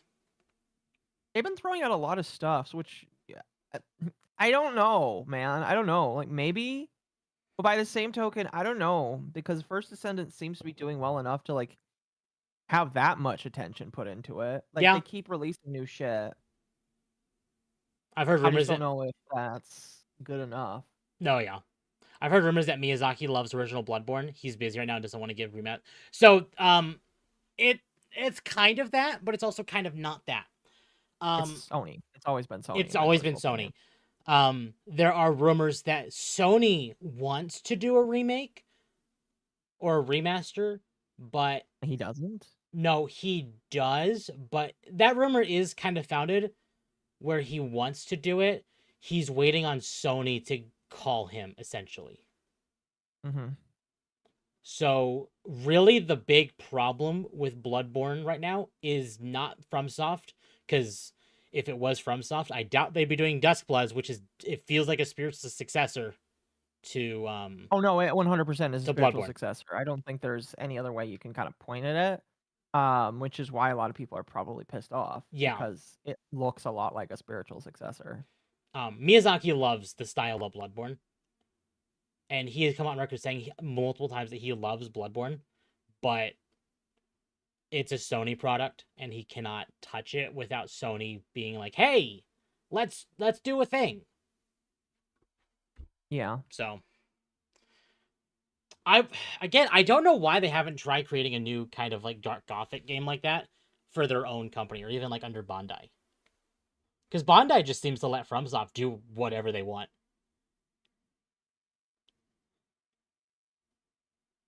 But Sony God and only knows, Nintendo. honestly. Because Sony actually has 2 FromSoft games in their library: Demon Souls and Bloodborne. That's right, they do have Demon Souls. I forgot about that. Demon Souls is actually still an exclusive to PS5. You cannot play it on PC. Is that a remake or? It is a remake, yes. Okay. So the original Demon Souls is a PS3 game. And then it got remade by a different company, not by FromSoft, but by a different company for the PS5. Okay. It still carries the soul of what Demon Souls was, so it's actually a fairly faithful remake. But yeah, that means Sony is practically holding hostage 2 FromSoft games. That's sad, honestly. And Nintendo is about to hold another one hostage. Oh, what does Nintendo have? Duskbloods. Well, we'll see. That I mean, one they said is it's not going to be exclusive forever, so. They have not confirmed it will be exclusive forever, though. It may be, because Nintendo so paid for it. Right. I just Like I don't know. Nintendo I was feel the like one it's that's like, Nintendo was the ones who approached FromSoft about Duskbloods. Mm-hmm. So Nintendo did pay for it. I think it is licensed by FromSoft. Maybe that was in their clause, but Duskbloods feels like not Miyazaki's game. What do you mean? No, it is very much a Miyazaki game. Miyazaki has come out several times and said that he's been inspired by stuff like Escape from Tarkov, and he's wanted to do a PvP that's game. right. I forgot that it's inspired by Tarkov. I'm willing to give FromSoft the benefit of the doubt, because I'm willing to I think the more FromSoft experiments, the more that they are allowed kind of like the freedom to like, okay, we tried a thing, it didn't work out, but now that we know it didn't work out, or we tried a thing, it didn't get a very good response. It got a decent response, but not enough for us to do it again. But what if we tried it again but refined it in a different manner. You know? So No, yeah, I know what you mean. FromSoft trying stuff like Night Rain and Dustbloods. I'm very down for this because Dustbloods is PvP. PvP has been a big part of FromSoft for several years. Or at least Yeah. Dark Souls, Bloodborne, Elden Ring, stuff like that. And maybe having a PvP exclusive game or a PvP focused game like this can allow them to refine the PvP of their games. Again, let FromSoft kind of like... I will let them cook. Let them You cook. should let them cook. Because, That is like, disgusting. people were concerned about Night Rain, and Night Rain is fantastic. I have no reason to believe that Dustbloods won't also be fantastic. It will probably have its own quirks people don't like, but... I think that I'm holding my breath on what to say until It comes out. comes out. No, yeah. And we don't... Isn't it only Switch 2, though? It is only Switch 2. Yeah, I mean, it's like, it doesn't matter if I want to play it or not. It was going to be one of those games that would have convinced me to buy it, but the more I hear about it, I'm like, this is interesting, but I'm probably not going to buy a Switch 2 for it. It is one of those games, like, if it stayed on Switch 2 and then end up buying an eventual Switch 2, I'd probably pick up. But it's not going to be a game that I buy a Switch 2 for. No, there would need to be a lot of titles to convince me of the need for a Switch 2. Yeah. I guess on the note of FromSoft, do you remember hearing about Elden Ring at Gamescom? Today? Well, no, Or, back like, when Gamescom happened, because you know Elden Ring is coming to Switch 2, right? Yes, eventually. So during the Gamescom preview for the game, it was actually running in handheld mode at a lower than 30 FPS.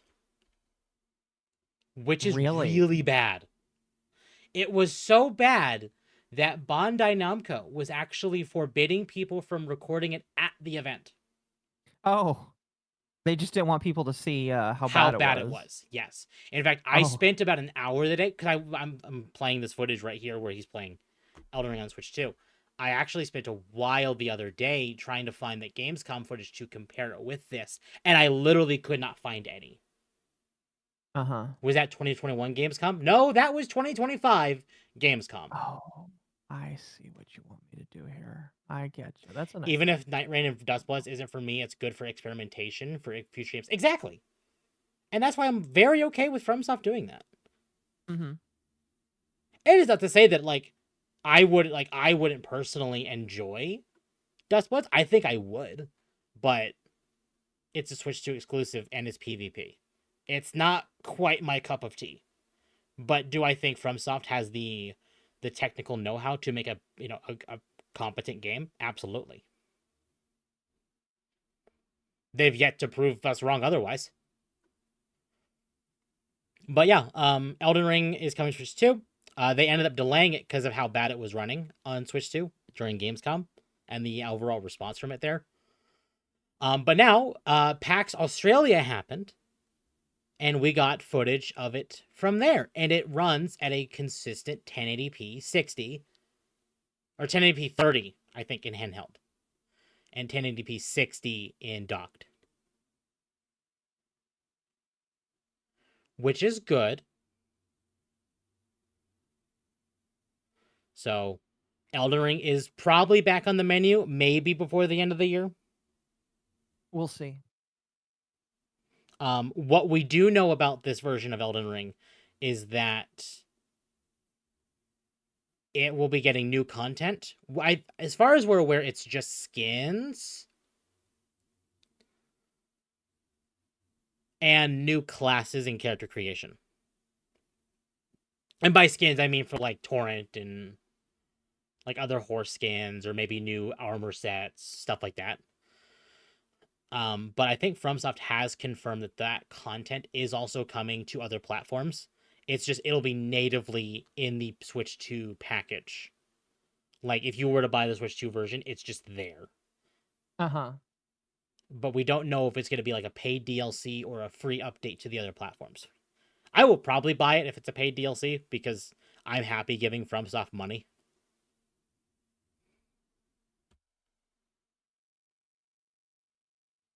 I guess we'll just have to wait and see. Yeah. But no, 30 FPS is a sucky in handheld, but for a game as big as Elden Ring, and I want to give people a reminder, this also includes Shadow of the Erdtree, which was a graphical improvement from the base game. And you also do need to realize that Elden Ring natively cannot go past 60 FPS. Without modding, anyway. The built-in highest frame rate Elden Ring can go is 60 FPS. So down to 30 in handheld is not that bad. Would I want to play it that way? No.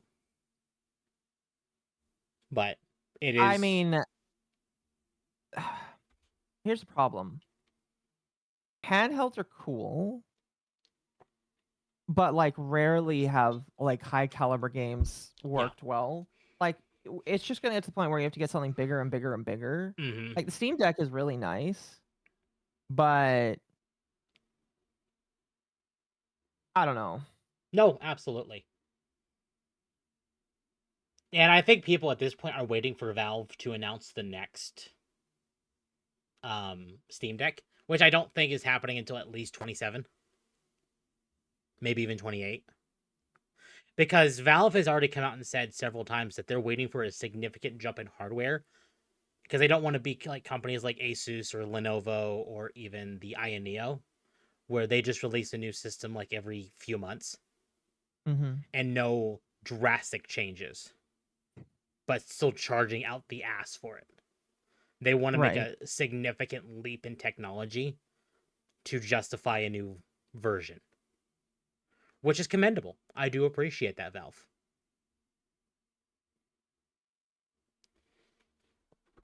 Damn it. But yeah, I don't know. I just figured that'd be nice to bring up. Now it is. Well, again, it's just one of the things we'll have to wait and see. I don't know. 30 FPS is pretty bad, though. Not gonna lie. Games have to run at least at natively 60 these days in order to be enjoyed by the majority of people. And if you're not running at 60, most people aren't gonna enjoy your game or even buy it. Honestly. No, absolutely. And I do want to point out that Nintendo only has 2 cartridge options for the Switch 2, which is the game key card and 64 gigabytes. Mm-hmm. So I will be right back. Give me 2 seconds. Some people have actually said that the Switch 2 version of Elden Ring is on the game key card. Which is a shame. Which means I would not buy it there. But I am glad that Nintendo players are finally going to be able to experience Elden Ring.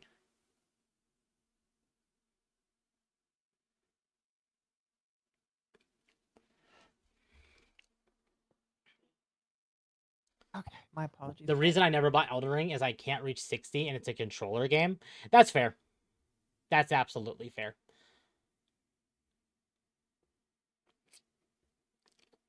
Did you hear the bit where I said this is probably a game keycard game?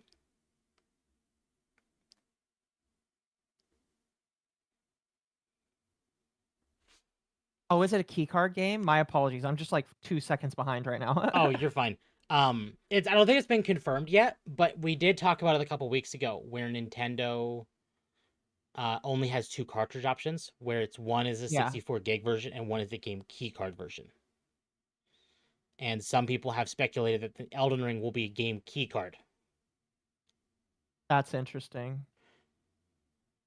Because Elden Ring right now, I'm going to look at it on my account because it's not installed. And I want to add context that I do have all the DLC available for it. It is 67.21 gig. So they could probably squeeze it down to below 64 gig, but then you consider maybe updates. And it might be better just to do game keycard. Oh, is it confirmed game keycard? It's still disappointing, and I'm frustrated Nintendo did that. But as I was saying, like, I'm at least glad that people on Nintendo systems are finally going to be able to experience Elden Ring.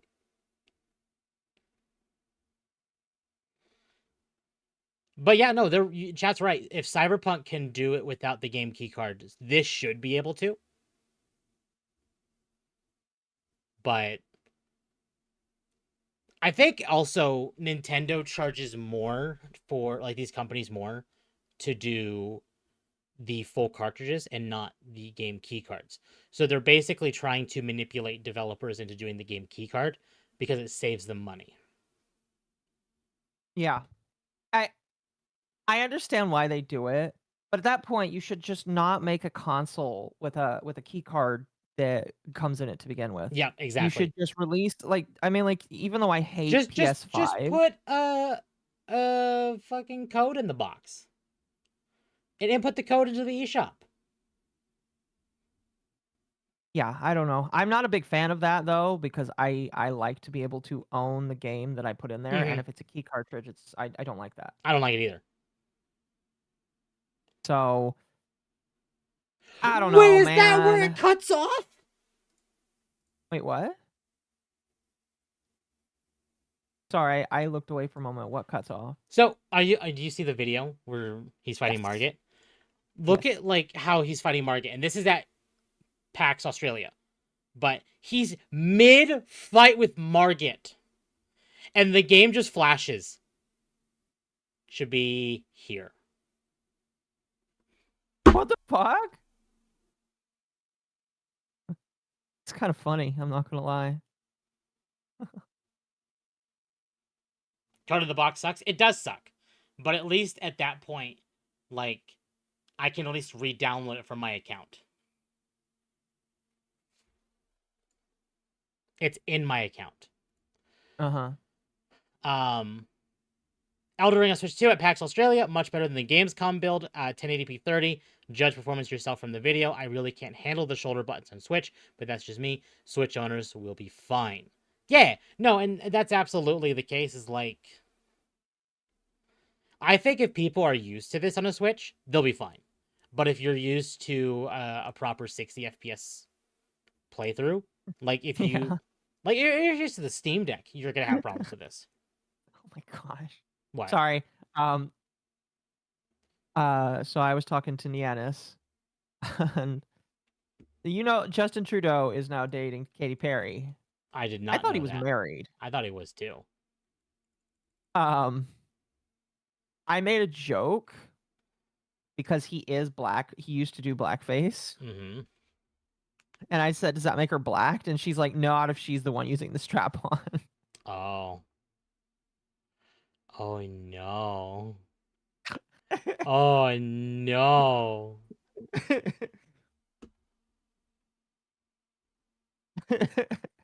He got divorced? He got divorced? Oh, that's depressing. Thank you for the super sticker, Daryl. I appreciate that. Oh, fuck. That's depressing, man. I guess. Oh. Here. Anyway, she got home.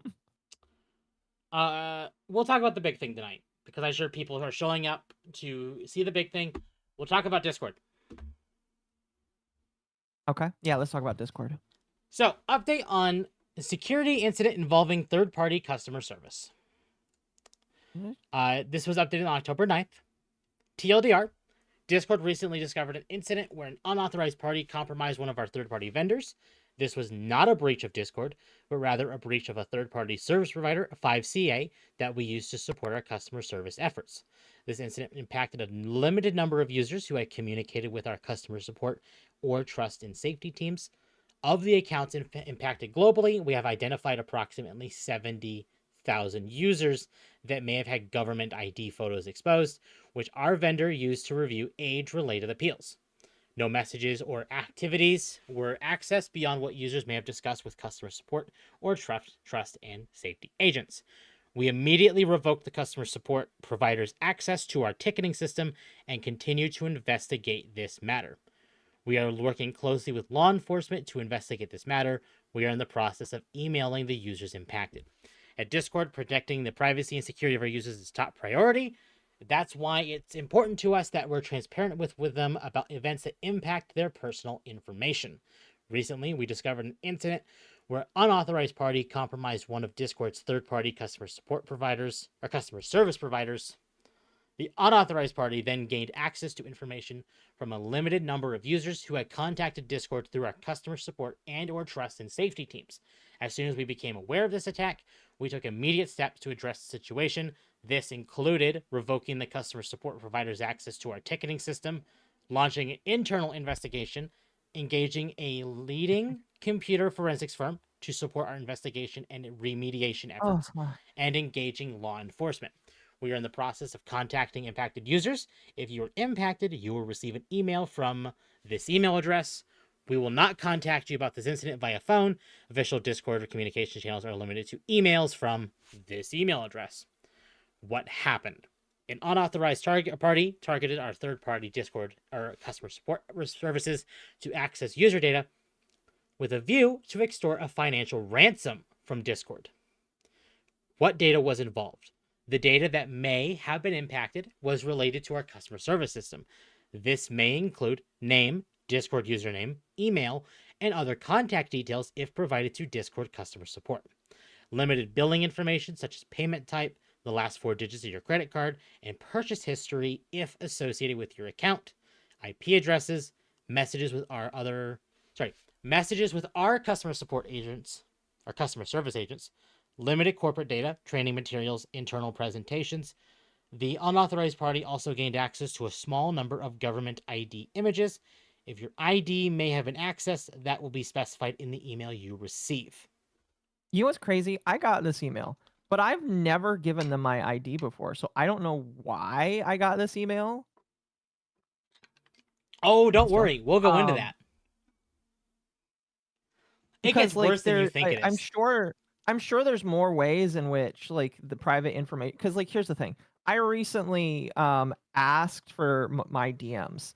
So I did have a ticket open, but I didn't like I didn't like specifically fucking give my ID basically. So I'm not quite sure why they decided to give me this email. Oh, hi Nianis.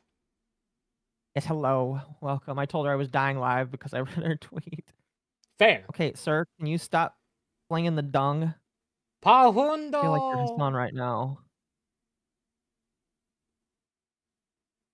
Anyway, what data was not involved? Full credit card numbers or CCV codes, messages or activity on Discord beyond what users may have discussed with customer support, passwords or authentication data. What are we doing about this? That's useful, at least. At least they didn't give away that shit. Discord has and will continue to take all appropriate steps in response to the situation. As standard, we will continue to frequently audit our third-party systems to ensure they meet our security and privacy standards. In addition, we have notified relevant data protection authorities, proactively engaged with law enforcement to investigate this attack, reviewed our threat detection systems and security controls for third-party support providers, and taking our next steps. Looking ahead, we recommend impacted users stay alert when receiving messages or other communication that may seem suspicious. We have service agents on hand to answer questions and provide additional support. We take our responsibility to protect your personal data seriously and understand the inconvenience and concern this may cause. Okay, so on the surface, it doesn't look anywhere near as bad as it sounds. It's bad, but on the surface, it doesn't sound like that. Okay. With that in mind, let's go into the big one here. Hackers claim Discord breach exposed data of 5.5 million users. Pretty big change from the 70,000 Discord is saying. I feel like Discord needs to be sued for how much they just fucking lied. And now this is from Bleeping Computer. Discord says because they fucking lied so hard. I hate that. Oh, yeah. Oh, yeah. Discord says they will not be paying threat actors who claim to have stolen the data of 5.5 million unique users from the company's Zendesk support system instance, including government IDs and partial payment information for some people. The company is also pushing back on claims that 2.1 million photos of government IDs were disclosed in the breach, stating that approximately 70,000 users had their government IDs exposed. While the attackers claim the breach occurred through Discord's Zendesk support instance, the company has not confirmed this and only described it as involving a third-party service used for customer support. First, as stated in our blog post, this was not a breach of Discord, but rather a third-party service we use to support our customer support efforts. Discord told Bleeping Computer in a statement. Second, the numbers being shared are incorrect and part of an attempt to extort a payment from Discord. Of the accounts impacted globally, we have identified approximately 70,000 users that may have had government ID photos exposed. Sounds like way more than 70,000. Which our vendor used to review age-related appeals. Yeah, so for those that don't know, and hopefully you aren't one of the individuals impacted by this. If you are, I am very sorry to say, but your ID might have been leaked to the internet because you're a Brit Bong, unfortunately. But like, Discord just like, and by the way, if anybody ever says, "Oh, why do you care so much about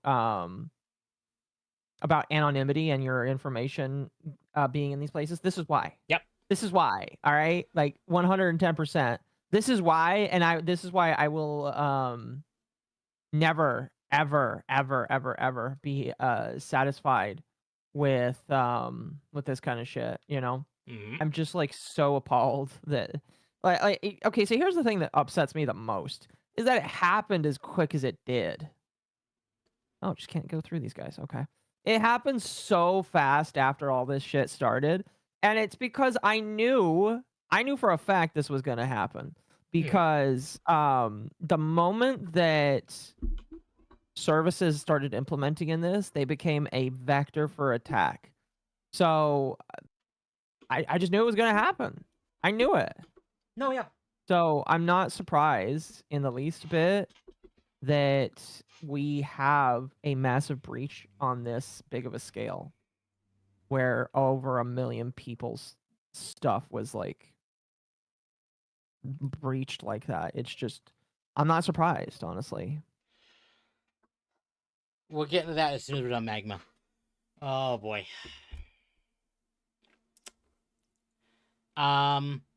Third, we will not reward those responsible for their illegal actions.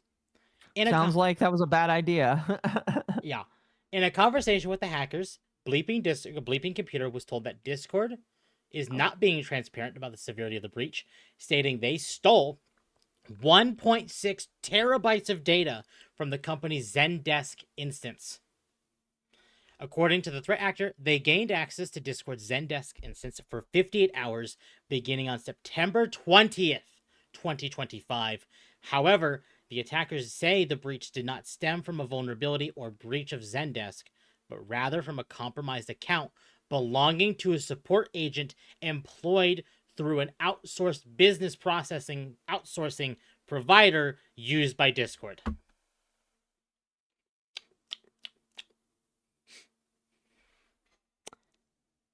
Damn Indians, anyway.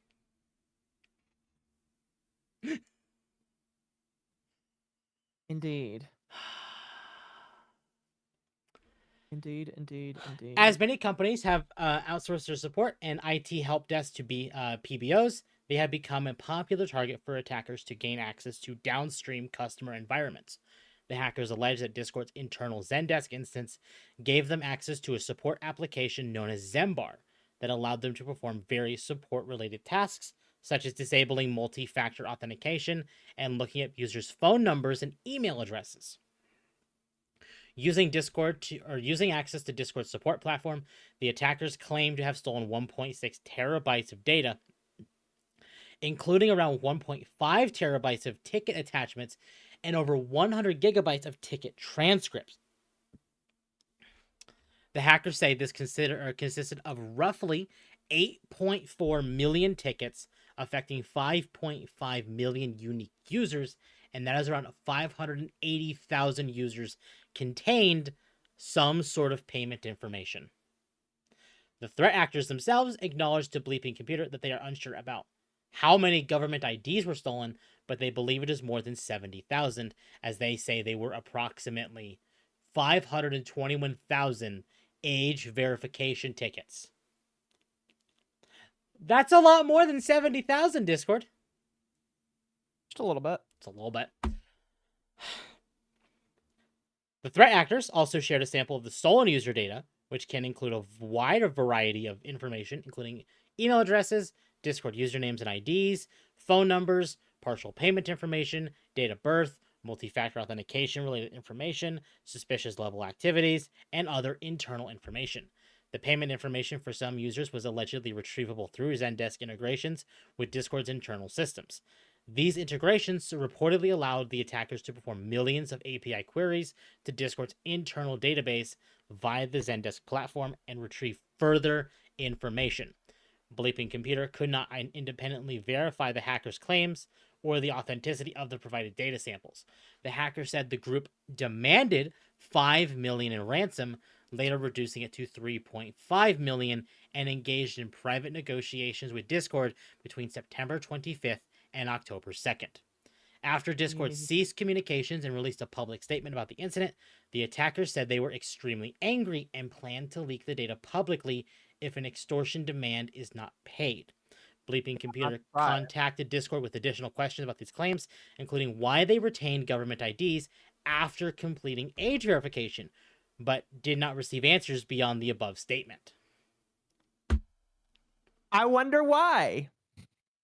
I wonder why. You remember, chat, these people said, we don't retain this shit. We don't retain this. Yeah. After a long period of time. And it sounds like that's not the case. Uh-huh.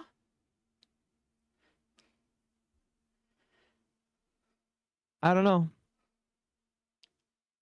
I don't like this. I don't like this whatsoever. Again, I will never give my ID. I will never consent to a digital ID. Like, all this shit is just like, this is disgusting to me. And again, I called this. I knew it was going to happen. And it happened again so quickly. That's terrifying. Thank you for the 5. Just the 5. Appreciate it. Just the tip. Threat actors bribed a low-paid Discord PBO employee in Southeast Asia for internal access, offering $500 to verify employment and thousands more for credentials, exploiting the employee's $5 an hour wage in a region where such sums are life-changing. Just got a response saying, so because Discord didn't want to pay an American $15 an hour, they lost the identities and private data of millions of people, caused tens of millions in damages. $15 an hour? Identity theft fraud, etc. All so they could save a measly $10 an hour with foreign slave labor. Again, I am only here because I have nowhere else to go. If Discord was removable, I would have done it by now. Oh yeah, absolutely. Chat, you want to go to TeamSpeak? Well, you can't go to Gilded anymore. Gilded is gone. Yeah, that's right. The Quarterings based platform Gilded that was sold to... No, it was shut down. It was made by Roblox. Oh, was it sold? It wasn't sold, it was made? It was made by Roblox, and they shut it down. That's funny. Because no one used it, because Discord existed. That's fair. Make your services free and my life is yours. Discord is essential. It is essential. It is essential. But they're gonna kill themselves. They're gonna. Well, that's what I've been saying though. Is Discord is too big to die. The only thing that will kill Discord is Discord itself. Discord is having That's what the you same. say about Bungie though. Am I wrong? It's what happened You're to not Twitter. wrong. I just think it's funny. Twitter, you know, the only thing that was going to hurt Twitter was Twitter themselves, and the only reason they got fixed is because Elon bought Twitter. Nothing will change about Discord unless someone buys them. And by that, I mean someone like Elon. I don't think Elon is going to do that. I don't think Elon's going to either. But the point stands is someone like him. Okay, sure. Someone with a similar mindset of him. Uh-huh.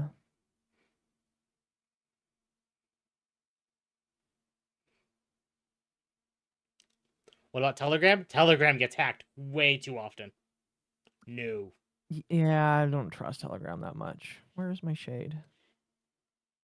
People give Twitter a ton of crap, but it was way worse before Elon. It was a ton worse before Elon.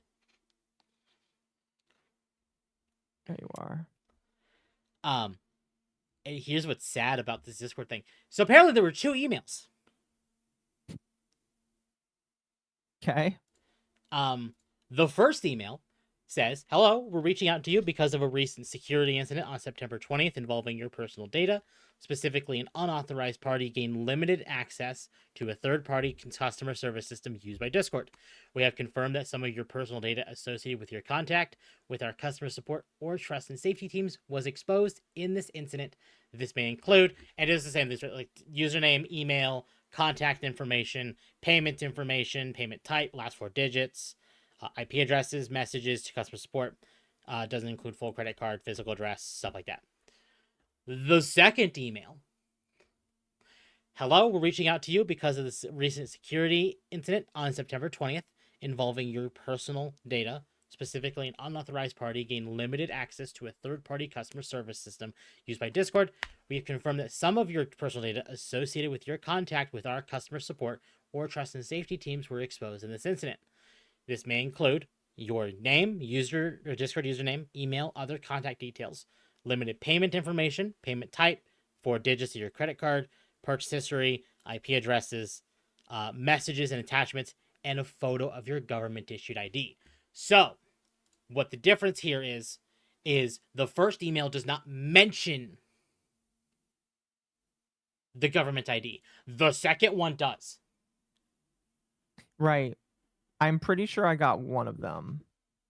Don't know which one. Did Temp explain how they got hacked yet? No. Thank you, Festiva, for reminding me. I need to go through our DMs. Festiva DM me about the Discord thing. Okay. I gotta find it. Festiva, can you send that to me again? Just so it's relevant. Or not relevant, but like it's... He DMs a lot. He finds a lot of information, so he's useful. Yeah. Oh, yeah, no. We did talk about how they outsourced a bunch of employees. Yes. Yeah, we talked about that. They literally bribed foreign employees. Bribed foreign employees? Yes. Oh, that's bad. They bribed a bunch of outsourced Discord employees from Southeast Asia $500 to get access to their Discord. $500 is all it takes. Yeah. That's kind of sad. I'm gonna be real with you.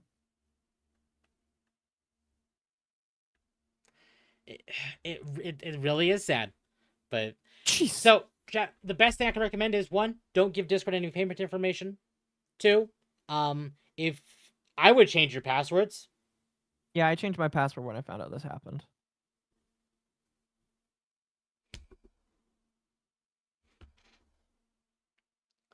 Indians are cheap after all. Yeah. Well, they were Asian, weren't they? Yes.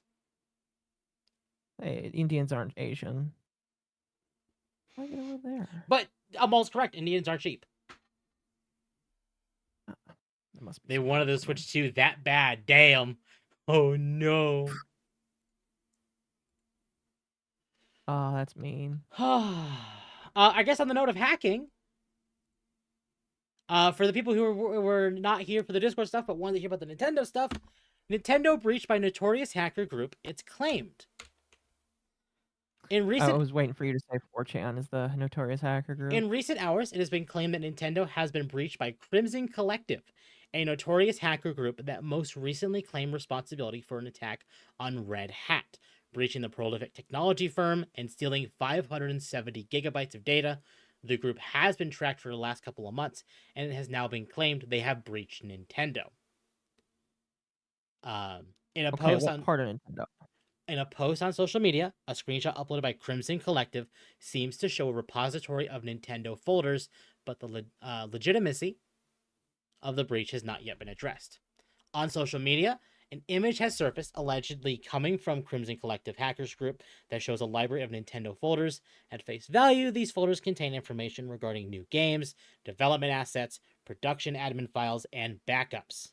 It was mentioned by Hackmaniac on socials that HackRisk.io has been tracking the perpetrated breach, and in comment accompanying the screenshots, Collective Crimson Collective wrote, who said we did not have Nintendo's topics files.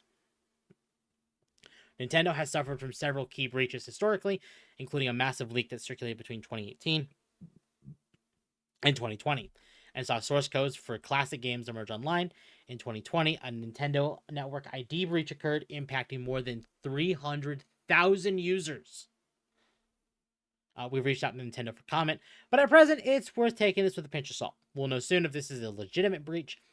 If it is, fans are now concerned that a mass wave of Nintendo's unannounced projects could be cast into the open without warning. I don't care. I don't care. They've... I'm sorry, like, Nintendo kind of shat in their own bed and they need to lie in it. Yeah, no, I agree. I don't care that much. How the fuck do I forgot how to get up there. Oh, lovely. How about this wasn't in our docket, but I really, really, really want to talk about it. Have you seen the recent Space King thing? I have not seen it, no. Okay. We are going to watch this. This is only 3 minutes. Okay, that's fine. Hold on a moment. Let me... Chat, this is wonderful. We are gonna play audio for this because this is funny.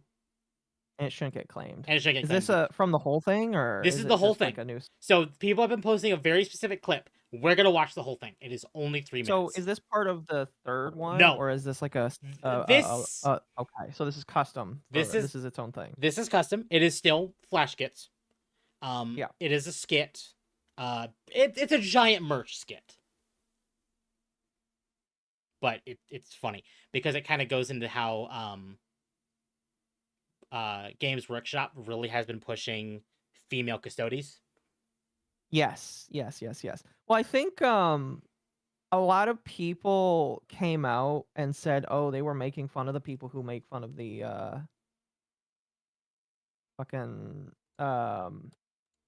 people were coming out and saying that they were making fun of the people that were trying to bash on the femme custodies." And I feel like this is kind of just like a response to that. No, absolutely. All right. Go ahead. Thank you for your cooperation during the globule check at the door. We must remain vigilant and ensure the icky oxygen thieves known as girls don't infiltrate and ruin our hallowed spaces. Which brings me to the topic of today's sermon. The class of sub-hominids known as females. Females, or girls, have a few distinct physiological differences from real humans.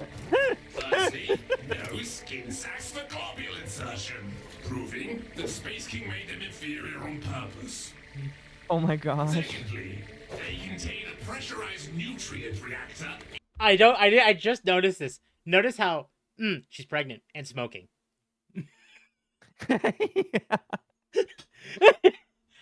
No. Is there two of these? Or is it just this one? Because I know this is the full thing.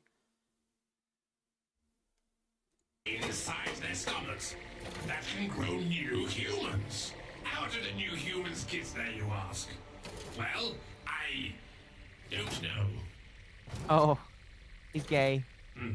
Now, why did Isn't this the one that was gay? Ironically, people have joked that Hate Monger is very much gay. Yeah, he doesn't sound gay. And they've made jokes around how, like, oh, he's not gay. The information that he is gay is just because one of his other squad members uses his computer. Give us these creatures instead of endless boys. It's simple. To tempt us from his path. As a test. Which is why they have these.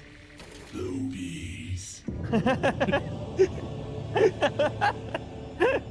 Boobies are evil.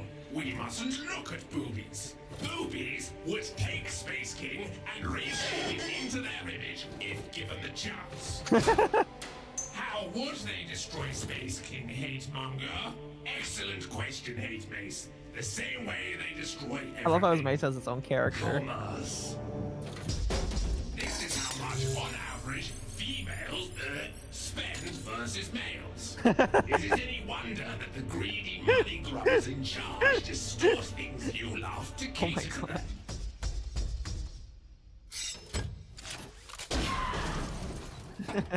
Which is why we must sell untold lunchboxes and garments. But Oh my gosh. Us the Just an greedy ad. money grubbers? Yes, hate base, but for a good cause. Space King. Brothers, if you wish to be the first line of defense against the ruination of things you hold sacred, then support the survival of things like Space King, so that our crusade may continue.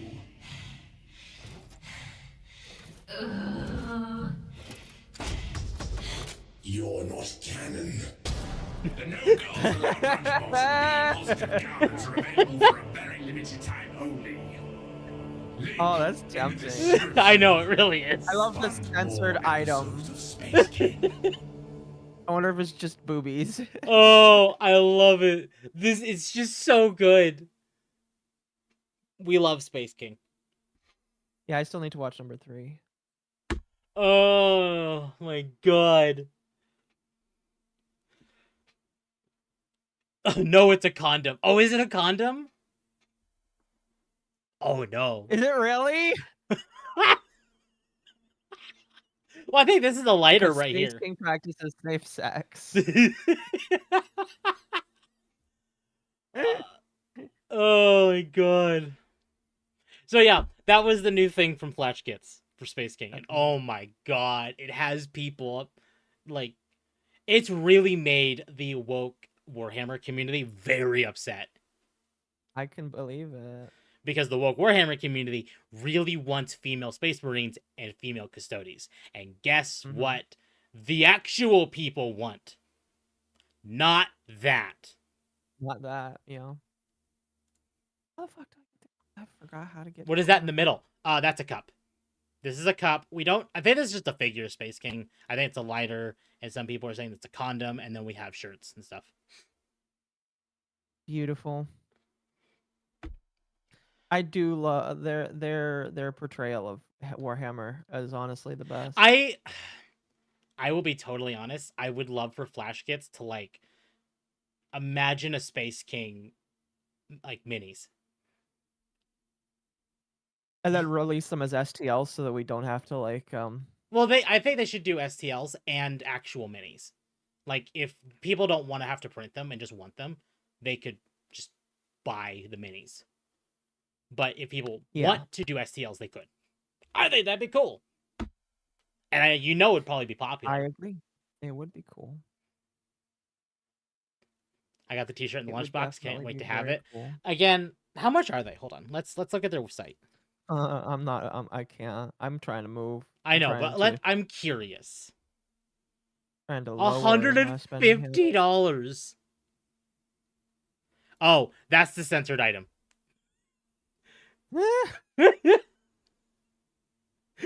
I've seen that. No, you know what? I've seen that. How the fuck do I get to corner fur?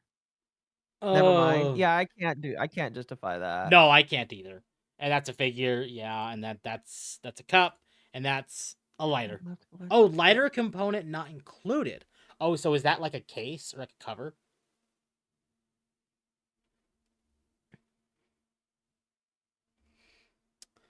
I don't know. That's cool. They only have 3 things. They have the shirt, they have the hoodie, and they have the lunchbox. All expensive. I think Hate Monger is kind of gay. Hate Monger probably is very much gay.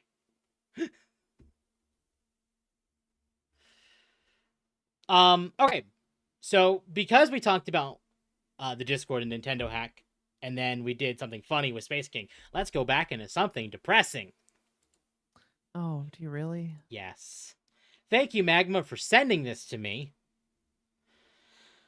Twitch CEO Dan Clancy tipped a streamer $100 on air instead of gifting 20 subs. He said it's better because Twitch doesn't take a cut.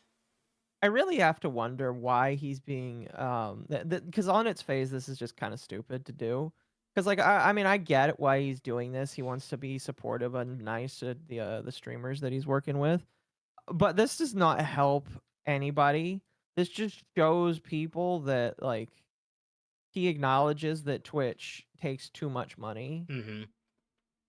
And so again, I just really don't understand like the purpose behind this other than just is he self-sabotaging his own company at this point? I mean, I wouldn't put it past him. I really wouldn't put it past him. It is very possible that he's just choosing to do that. There we go. On the note of Twitch, I Not don't really that depressing, but PSA, big news for every Twitch user. It was discovered and confirmed by Twitch employees that if you watch more than 2 streams at the same time, you are not being counted as a viewer. TLDR, watch maximum 2 streams if you want to count as viewers and help the streamer. So, you probably know more about this than I do. So, ish, I would say. I think so I've read this post and then I've seen a lot of people, including Zentreya, make noise about it. I've seen a lot of people, including Zentreya, make noise about it. Again, my big thing is Twitch just like sucks. I don't really know what else to say. What if I open Occo stream in more than 2 tabs? So there used to be a bug. I don't know if the bug still works. It probably doesn't. But there used to be a bug where if you opened up a stream in multiple tabs, every single tab equaled a new viewer on YouTube. I don't know if it still happens. If you're on a computer, try it right now. I'll tell you if it works because I'll jump up in viewers. But like if it does work, if you open up multiple tabs with my stream open on YouTube, it should count as 1 active viewer. Okay. Fuck the fluke marms. So I don't know if that would happen. Personally, that would be pretty funny if that bug was still a thing. I doubt it's still a thing, but it used to be a massive bug. I saw it on Beboo fans did it. I know that fucking what's this called? The Spiffing Brit did it to show it off, and he was able to like get thousands upon thousands of live active viewers doing it. So it's pretty funny. But going back to Twitch here, my Twitch has been going kind of just down the hole for, longest time. a while. And I have been putting less and less into Twitch. Now, I'm not gonna leave Twitch until Twitch is dead. My personal opinion, there is no good reason to do that. Because it's still a place for some people. Yep.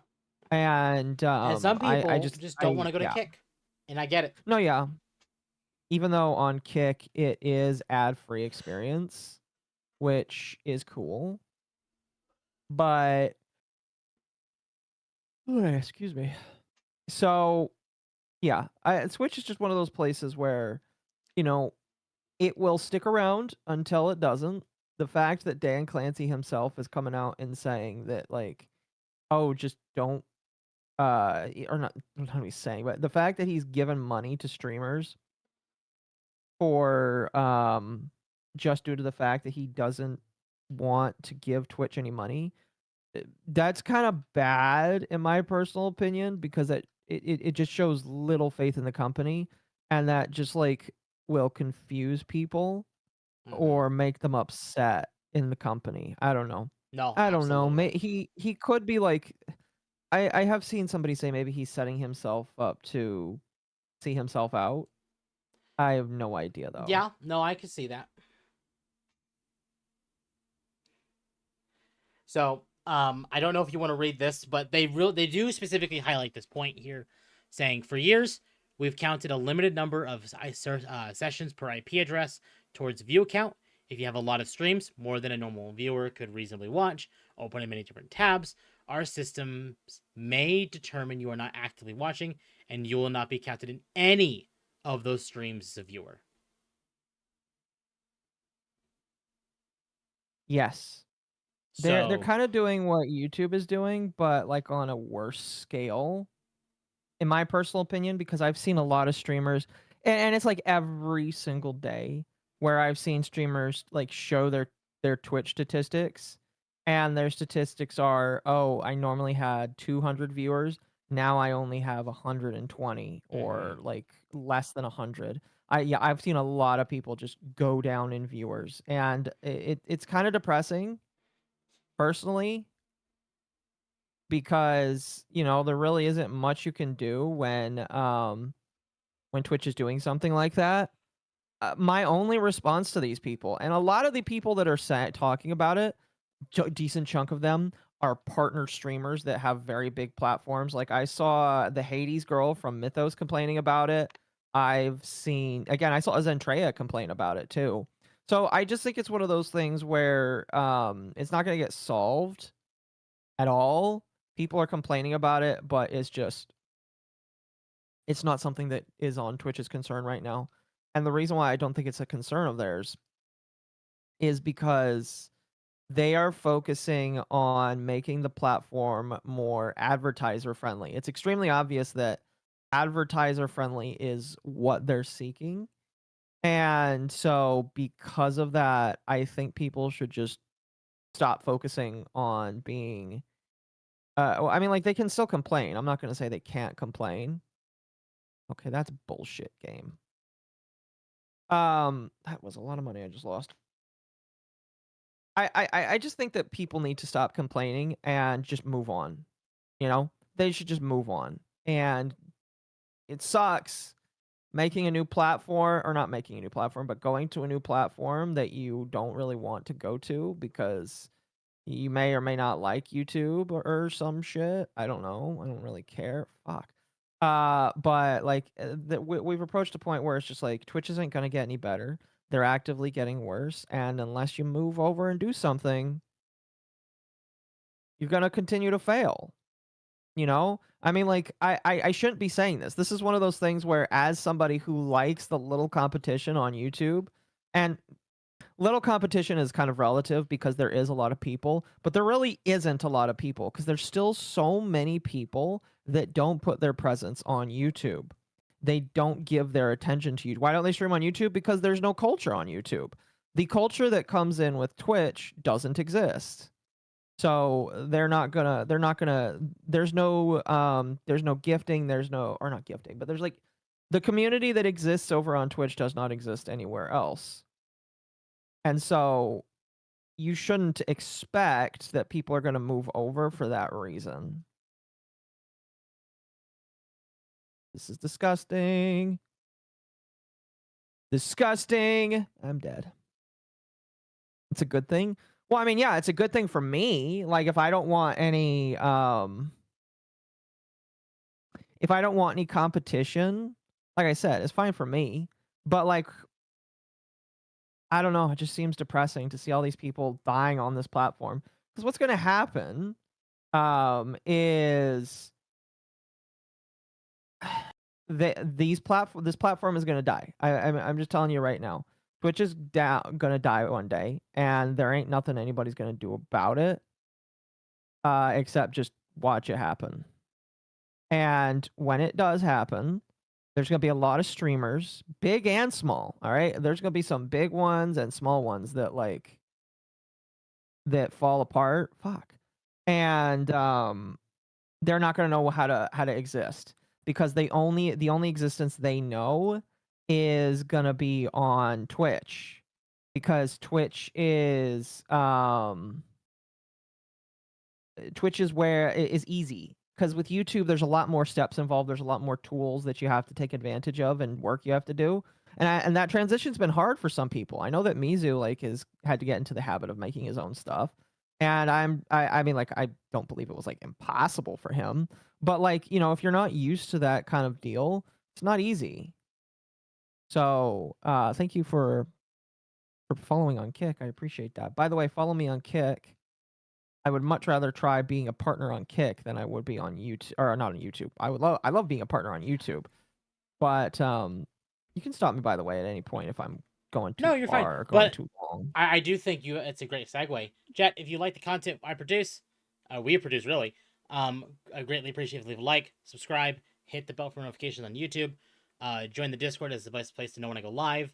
While I do appreciate any and all viewers as you show up, be it YouTube, Twitch, Kick, when I do stream there, wherever you prefer, I still greatly appreciate that. I don't have my Kick linked right now, but I'm going to link it in both my chat and Aka's chat.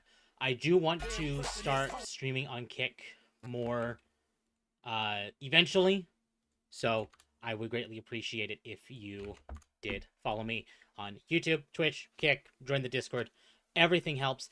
As we talked about last night on Aka's stream, at 1,000 subs. You're my shot caller. No, we're gonna do the Sonic character Smasher Pass tier list. LOL. Thank God. So, if you enjoy the content and you want to see the Smasher Pass tier list at 1,000 subs, I would greatly appreciate if you Sonic gets an S. S for Sonic. Oh God. But I greatly appreciate the continued support, chat. Thank you so much. All right, well that went to that screen. Let's get into something a little different. So, in April, this is from Claire Obscure.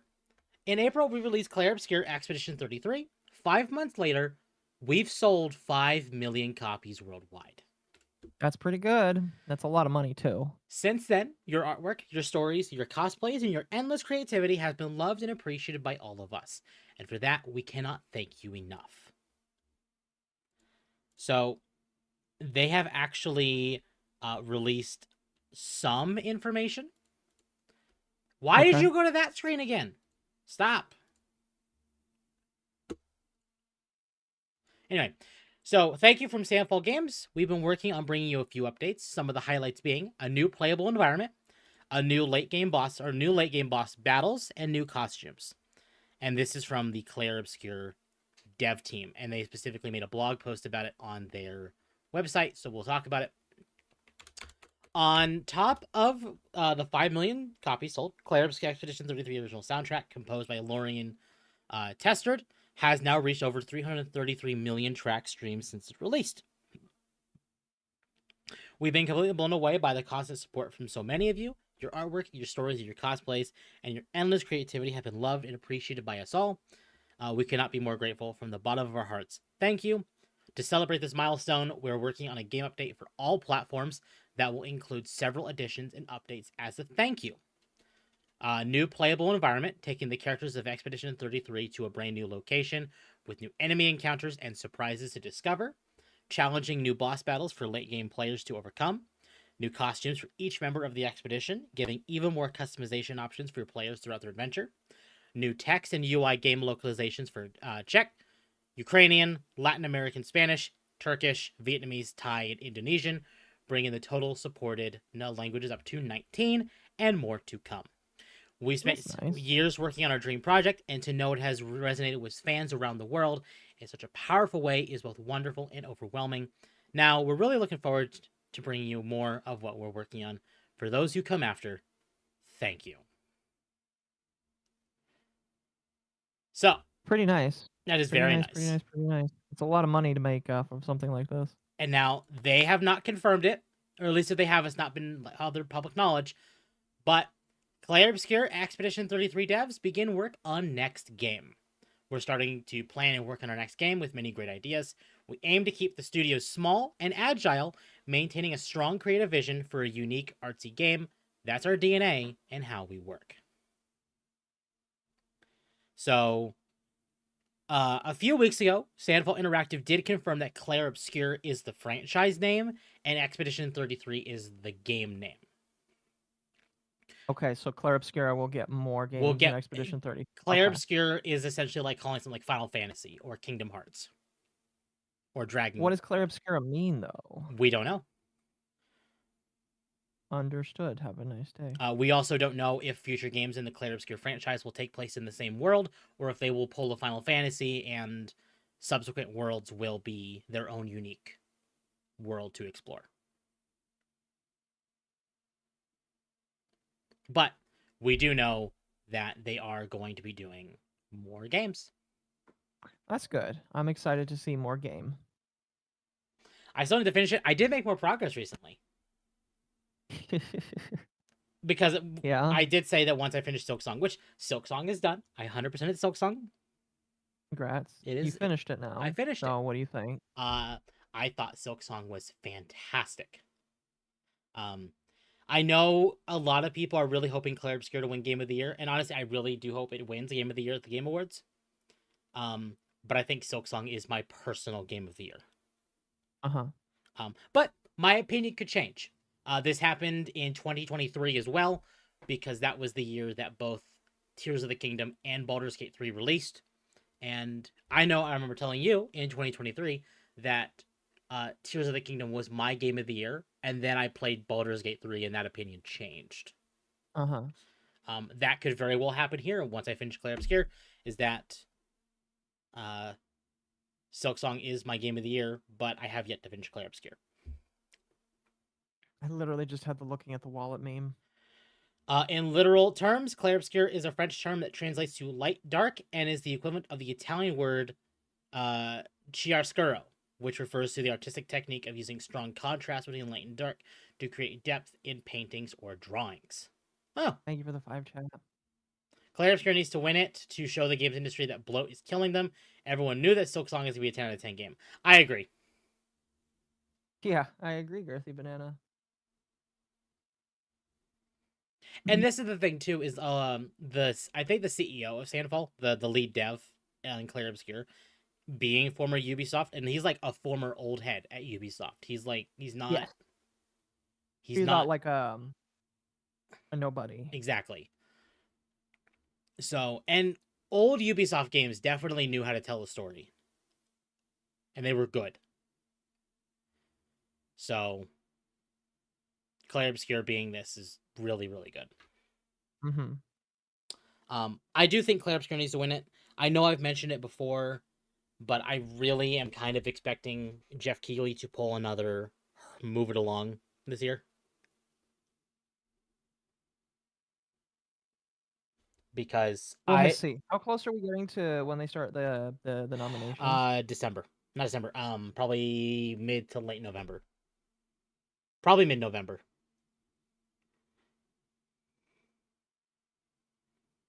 All right, we got one more month. I do expect Clair Obscure and Silksong to be up for Game of the Year. I think if they don't do that, there will definitely be some considered rigging.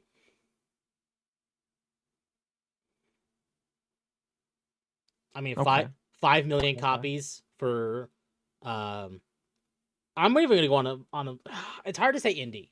I don't know if this is an indie. I'm gonna say indie for Clair Obscure. Even though some of the big names attached to it, it's not a. Because AA is basically kind of like what Dustbloods is, or what Bayonetta is. This was made by a ragtag team of devs, like across like Reddit and SoundCloud, and like they just kind of found people everywhere. Yeah. So is it indie light? Yeah, it. I do expect Death Stranding 2 to be up for Game of the Year because Jeff Keighley. We constantly joke that Jeff Keighley can be found sucking off Kojima regularly, but it feels quite true. He is definitely a Kojima simp, and Kojima is just very big in the space. Like he is. Well, okay, what was it? Death Stranding. He did Metal Gear Solid. He did Death Stranding. No, I'm saying this year. Oh, that might put him on the map. Oh, Death Stranding 2. Yeah. Is it okay? That's what just I thought. Death Stranding. Did you guys get Helldivers 2 news today? No. I didn't see any. There? If there's news, great. I didn't actually notice any news. I didn't notice any either. But yeah, I just thought the Clair Obscure thing was interesting, and I'm glad. And their response to 5 million copies is, here, we're working on a free update.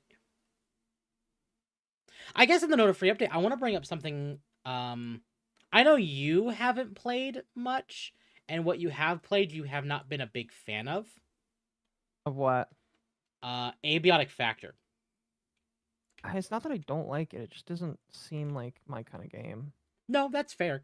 We need to sit you down with it because I think you would like it if you actually sat down with it. But Probably. we do have a roadmap, and I wanted to talk about this roadmap very specifically. Okay. So the game went into 1.0 this year and is getting free updates. So the next free update is the community update 3, which will be adding more difficulty options, more equipment, more just quality of life stuff and just new stuff as well. But they did mention here, and this does correlate back into Clair Obscure, that they're also doing crossover stuff. Okay. Did they mention what the crossover stuff is going to be? No. But next Clown, to... though. There you go. You kind of got where I'm going with this. We're going to see Balatro? I'm thinking Balatro. We have not had a Friends of Jimbo update since February. And while Friends of Jimbo is just kind of like a fun little thing they do, there hasn't been a major update to Balatro since that update. I mean, well, okay. The thing is that Balatro is kind of a finished game. Right. There's no need to really do anything else with it, so... Right. But they do post about other games, and to be fair, I don't see a reason why they can't do like more stuff like that to kind of help promote other games and to really lean into, because that's been kind of their whole shtick, is just leaning onto other devs and helping push their games. Even though these devs probably don't need the help, it is still helping. So I made a post about this last night because I was kind of messaging Magma while he was doing D&D. And I want to make sure I have that. Okay, I do. Cool. We'll talk about that first. And I said this. You know, there's a bit of a on the Community Update 3 with a crossover, and it's a gesture hat. I wonder if this is a Balatro crossover. We haven't had a Friends of Jimbo update since February, and since then, we've gotten Clair Obscure, 1.0 Aviotic Factor, and Silksong. Maybe? And I wanted to confirm this. There has not been a Hollow Knight card set in the game. And I wonder if maybe the Balatro devs were kind of maybe in talks with Team Cherry and we're waiting on Silksong to release to do that. But now that Silksong is out, I think maybe they were waiting for Silksong to kind of release the next major update. I mean, I could definitely see that. Well, it is definitely a wait and see kind of deal.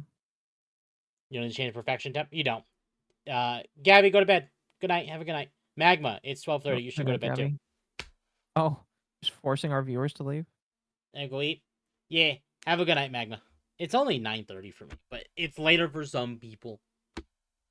Yeah, it's 12:30, excuse me. It's 12:30 for you. Okay. This popped up across my feed literally like a couple minutes ago. So we'll give this a look. With Superman reportedly bombing financially and with Peacemaker Season 2 flopping with fans, I reached out to my insiders, and this is from Cosmic Book News, about the state of the DCU under James Gunn. The sort of is that James Gunn will be out as the head of DCU with the Warner Brothers Discovery sale. I'm told if David Ellison of Skydance Paramount buys WBD, that Mike DeLuca will be in charge of DC and do a completely new start. That didn't take long. He's already leaving DC. It's a rumor. It is not confirmed. I mean, like, how bad has his shit been doing? Apparently, I enjoyed season 1 of Peacemaker. Season 2, I've not watched yet, but I've heard it's awful. Okay. And a lot of Twitter hates Superman.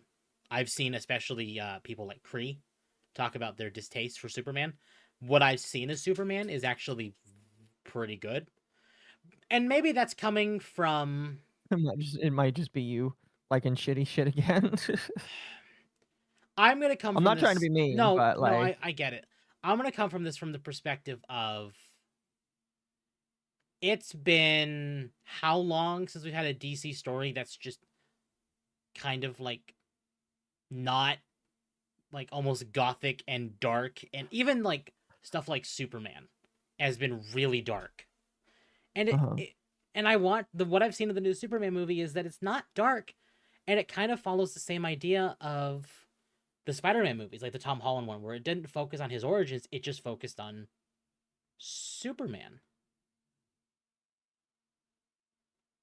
And it just isn't mixing very well. It didn't mix very well with some Allegedly. people, but what I have seen, I have enjoyed because it does...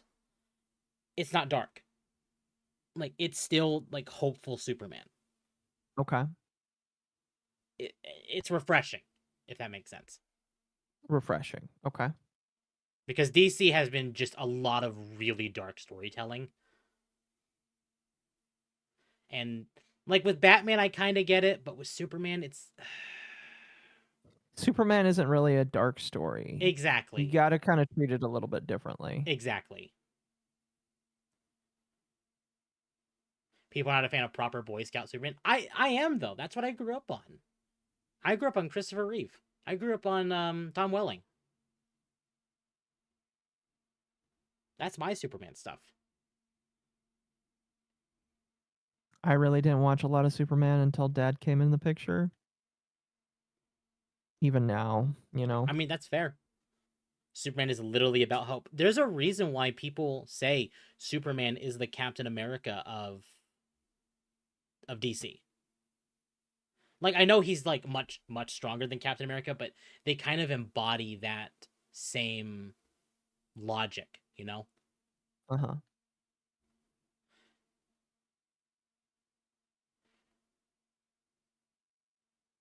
So, again, I understand why people wouldn't like it, but I have enjoyed what I've seen of it. That's me. I think James Gunn has definitely the talent to write. It's just, how does he want to do it? Because Guardians 1 was fantastic. Guardians 2... Right. it was alright. Guardians 3... It's alright. Guardians 3 was modern MCU garbage.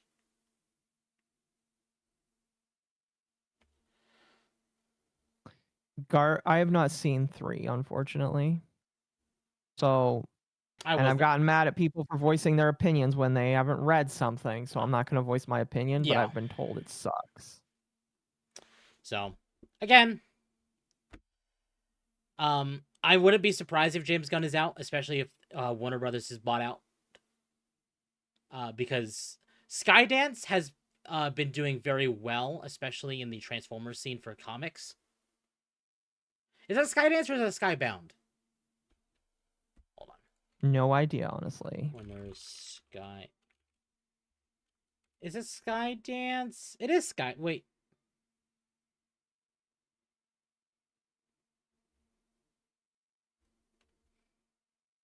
Skybound. Okay. Thank you, chat. But I know Skydance was looking at buying Paramount, which is I don't know if that went through or not, but that's like for Sonic. And ironically, it's really funny if Skydance also goes forward with the DC buyout or Warner Brothers buyout, because that ironically means that they could double down on like the Sonic DC crossovers they've been doing. I hope they don't make that like a big major thing, but it's fun to see that stuff. James Gunn does best when someone is holding his leash. Exactly. Yeah. Thank you for the 5.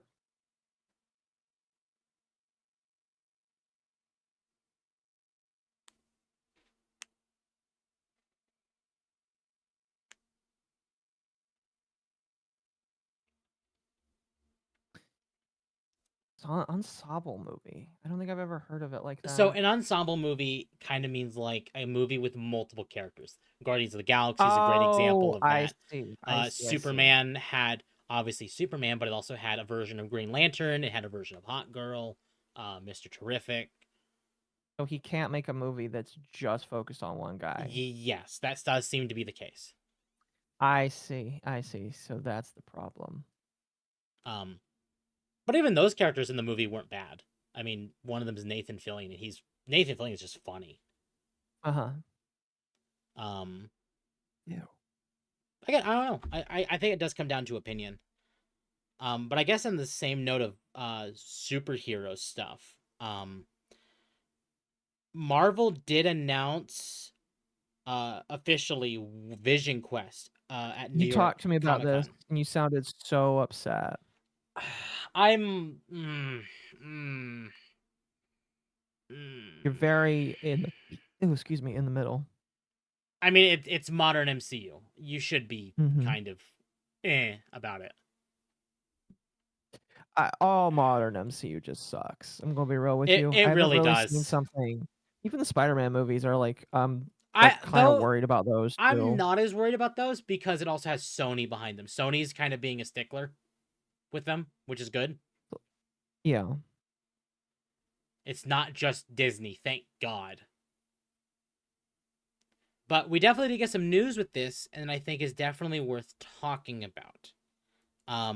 People have been rumors have been circulating for years that Ultron would be returning as from his last appearance in Avengers 2, from the Age of Ultron movie, and that has been confirmed that he'll be played by James Spader again in the Vision Quest show on Disney Plus.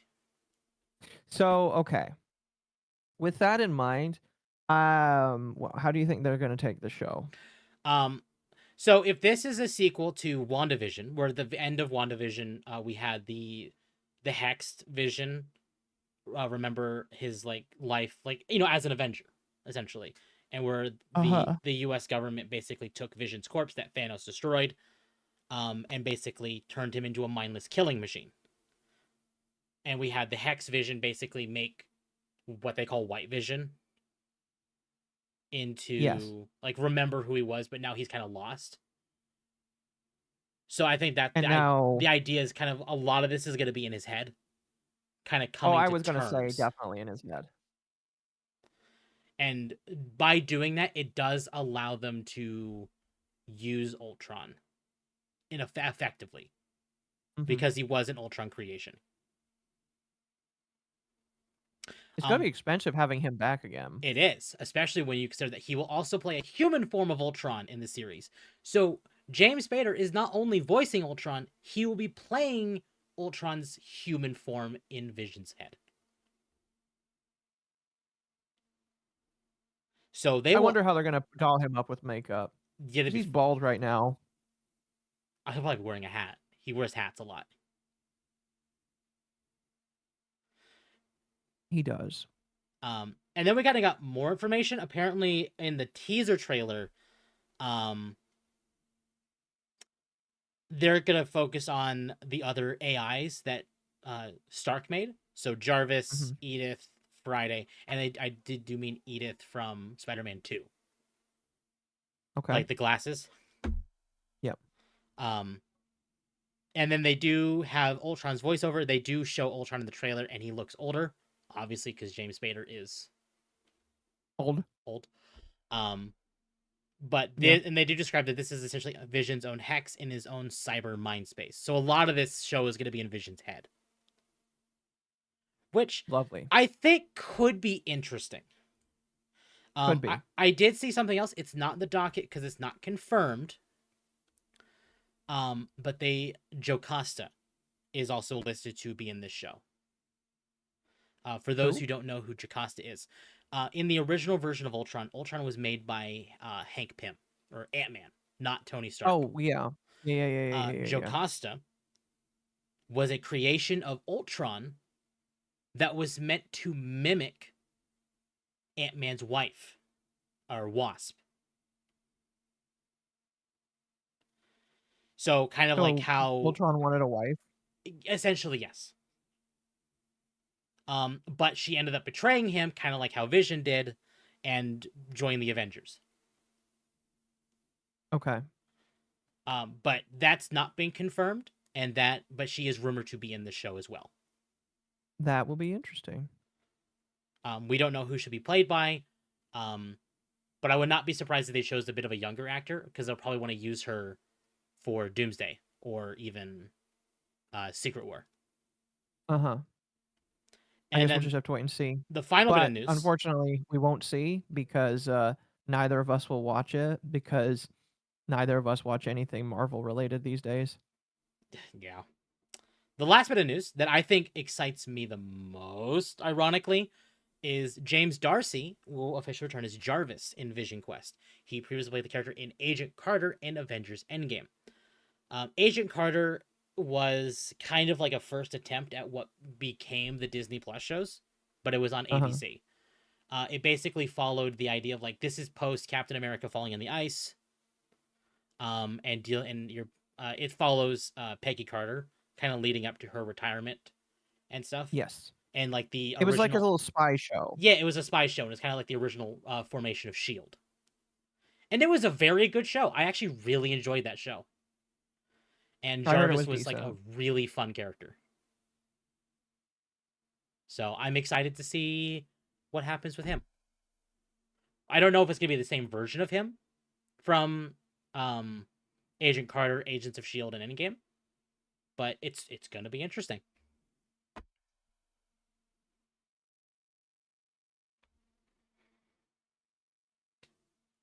But that does sound interesting.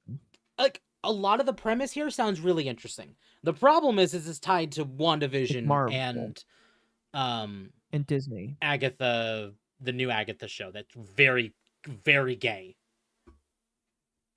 Wait, I haven't actually seen the new Agatha show. How gay is it? I have not seen it either, but I've heard it really doubles down on it's woke and gay. Okay. But that's about all I know about it. Like, is Agatha gay? No, but I think she has Wanda's children with her, and they're gay. I think. Children. Remember in WandaVision where she had her kids, and that was her motivation in the Doctor Strange movie, trying to... Well, yeah. I know that, but it's just like the children. Two kids. No.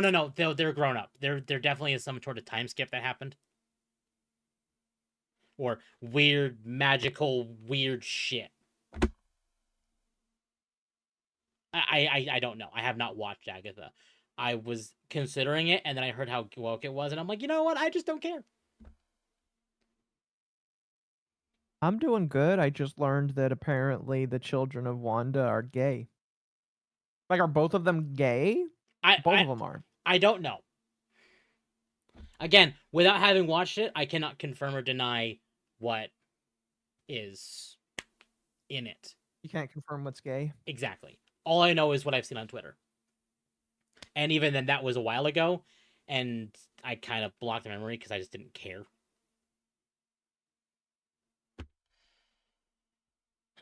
Interesting. Yeah. Let's see. But yeah, no, I think this is interesting. I still have my Disney Plus subscription. I may watch it if I hear reviews are good. Why are you gay? Exactly, chat. Why are you gay?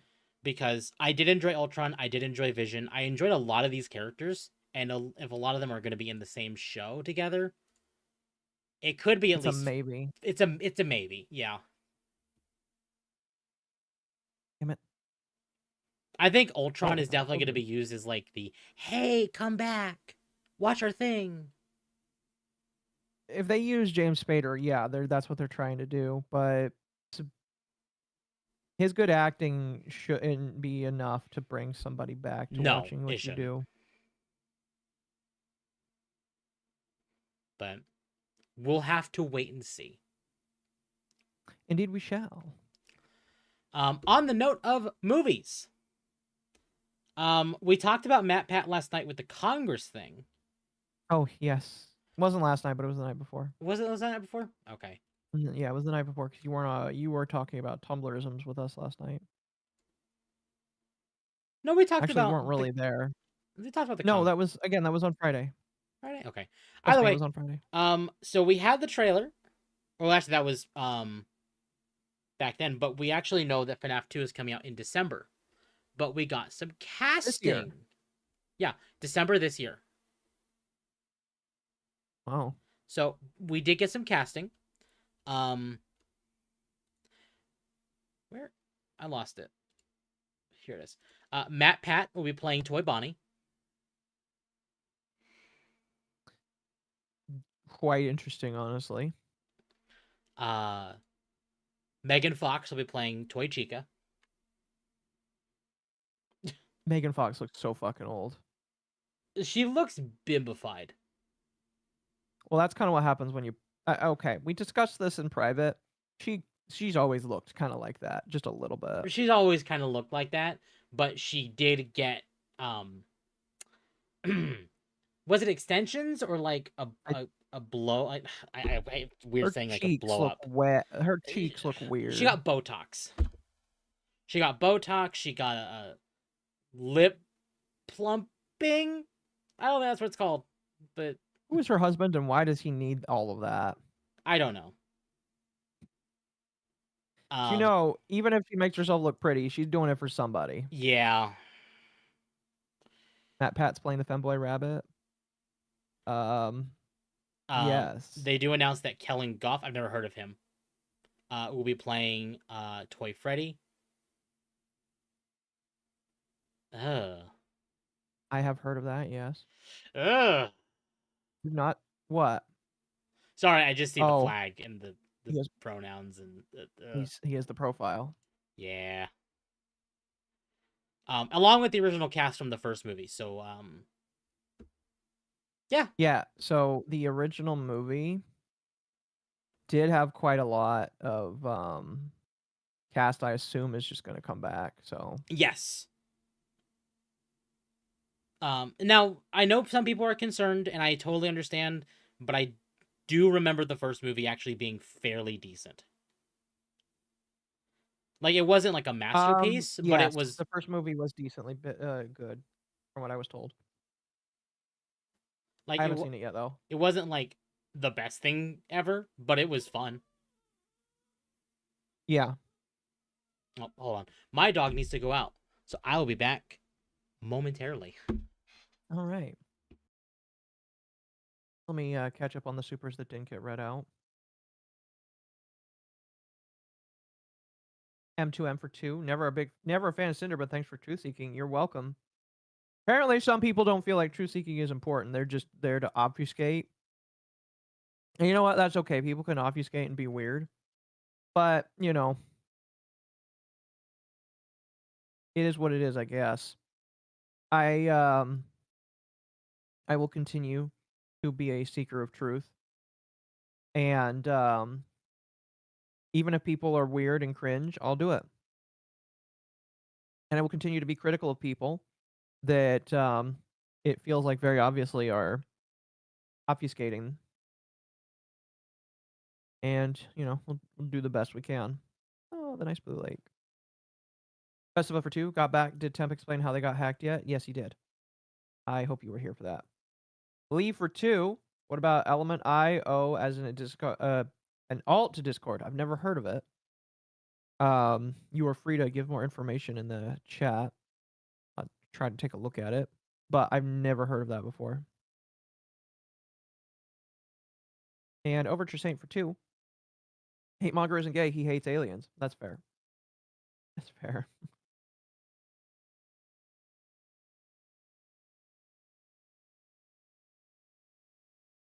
Oh goodness, I love and support. You guys are nice, but I love and support you guys. You guys are all awesome. Oh, I see where I am now. I see where I am now. It's not going to be very easy to get back down there if I do this, so. I will be real, guys. Last couple days have been weird. And I can't exactly explain it so easily.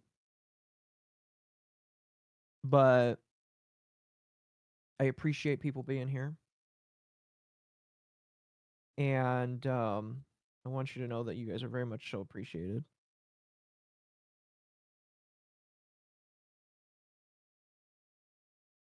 I think I'm unfortunately, by the way, losing my Minecraft tinge just a little bit. I might go back soon, but I'm feeling it. I'm scared of Megan Fox after her Mark 1 acting. Oh no. Oh right, we need to go to Deep Nest for this.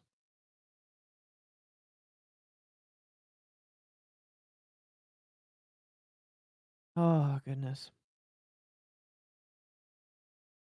Today is Wednesday, right? Yes, today, or no, not Wednesday. Excuse me. I wish wish it was Wednesday. Excuse me. Sunday. Means tomorrow's Monday.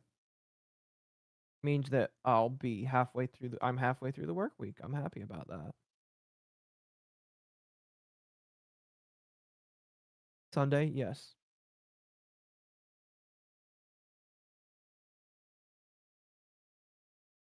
Oh goodness.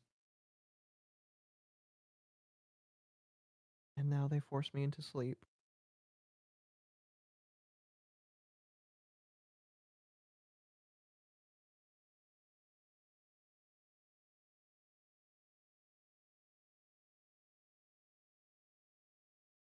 Excuse me. Megan Fox is acting in Mortal Kombat. Fair. Fair, fair, fair.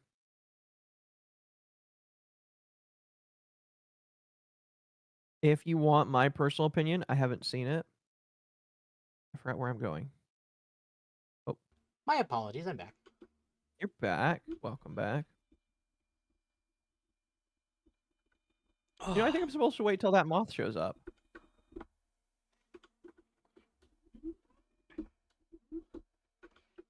Anyway. Oh. Did you say that was the last of our news? No, we have some smaller topics left. Okay. We can stop if you want to, or we can keep going. We'll keep going for now. Yeah, I'd say that's fine. Okay. Past that. So, I did grab the image for this because I wasn't sure if Pirate Nation was going to remove it, but we got news about the Xbox Game Pass price changes. Saying recently, you may have heard about changes to the price of Xbox Game Pass subscriptions. At this time, these increases will only affect new purchases and not affect your current subscription for the market in which you reside. So long as you are on an auto reoccurring plan, should you choose to cancel your plan and repurchase, you will be charged at the new rate. If for any reason there may be changes to your existing account, we will notify you at least 60 days in advance, so you will have the option to cancel or change your subscription plan at any time. Thank you for being an Xbox Game Pass subscriber. We'll continue to strive to deliver you high-quality games, amazing value, and an incredible gaming experience. So some people are calling this... Huh? It's grandfathering. Yeah, it's grandfathering. People are saying, oh, this is blackmailing. It's not blackmail. This is grandfathering. People don't understand what blackmail is. People don't understand what manipulation is. People don't understand a lot of fucking shit. I hate people so much. Yeah. Because, like, Pirate Nation's like, so Xbox is basically blackmailing the consumer to not cancel the current subscription. No. This is grandfathering. I've seen many a company do this. So. I hate people. I hate people, too. I really do. And this is why I'm not a fan of Pirate Nation. I still post his news in our dockets because he compiles news, or at least shows it. Mm-hmm. But this is lying. It's not blackmail.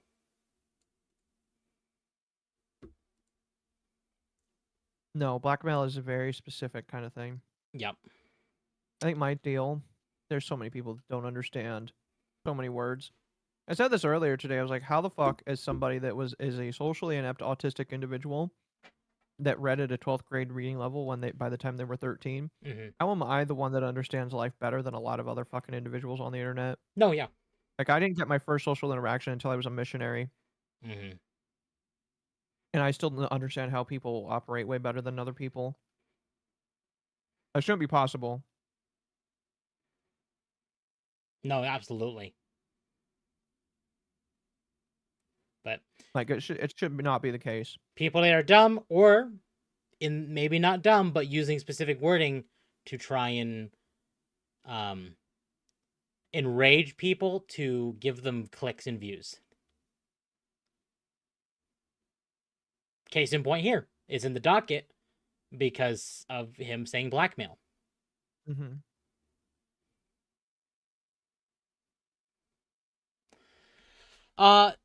We actually didn't have a whole lot more. Our last topic actually is due to the Halo news. Halo veteran art director Glenn Israel exits Halo Studios with an ominous message. And at this, we'll just read the full message. As of today, and after 17 long years, I am officially no longer contributing to the Halo franchise, or Halo universe, sorry. There is little more I can say for the moment, though I intend to share this particular story in its entirety when it is absolutely safe to do so next year. Chat, I can promise you we will probably be discussing this on Dogwave. It does. In the meantime, I have a message for anyone and everyone who needs to hear it. I know the state of our industry seems dire, but never forget that you are free to choose. No illusion of security or nor promise of wealth or fame or power is worth trading away your health, your dignity, your ethics, or values, and no one can force you to. Stay strong, take evidence when necessary, and find where you belong. As always, I'll be here if you need to talk. Thank you for the 5, chat. Should have said that from the beginning instead of waiting for 2 weeks after the fiasco, not changing back. Yeah, I think they waited until after people did a bunch of canceling, and now a bunch of people have canceled. Yeah, I think they waited too long. Mm-hmm. Being disingenuous to frame a narrative, correct. But yeah, no, the senior art director just left. We don't know why. We'll find out next year. Why next year? Well, he said after a certain period of time he cannot talk about it, but when it is safe to do so next year, he will be going into full detail of what happened. NDA. Yep. So when that happens, chat, we will either talk about it on Dogwave or there will be a video about it. We'll see. When this happens, I would like to grab Malice for that stream. Okay. Because he is our like resident Halo nerd.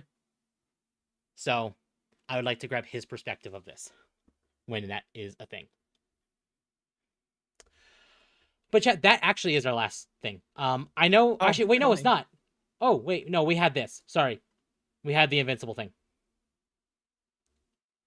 I'm not gonna play the audio. I'm not even gonna blow it up because I don't need Amazon getting pissy at us. But they did announce season 4. And they did announce that Lee Pace will be voicing the main antagonist of this season. If you don't know who Lee Pace is, he's the guy that played Ronan in Guardians 1. He was also the main character in Pushing Daisies, and he's actually a really good actor.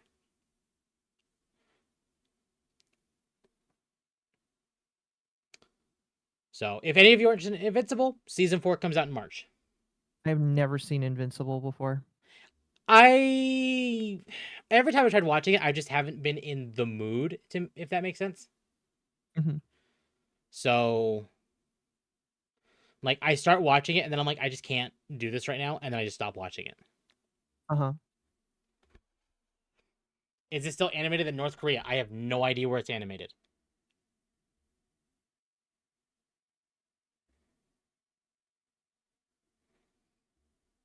Akko's correlation of sociability is being able to read is funny to me since they don't correlate at all.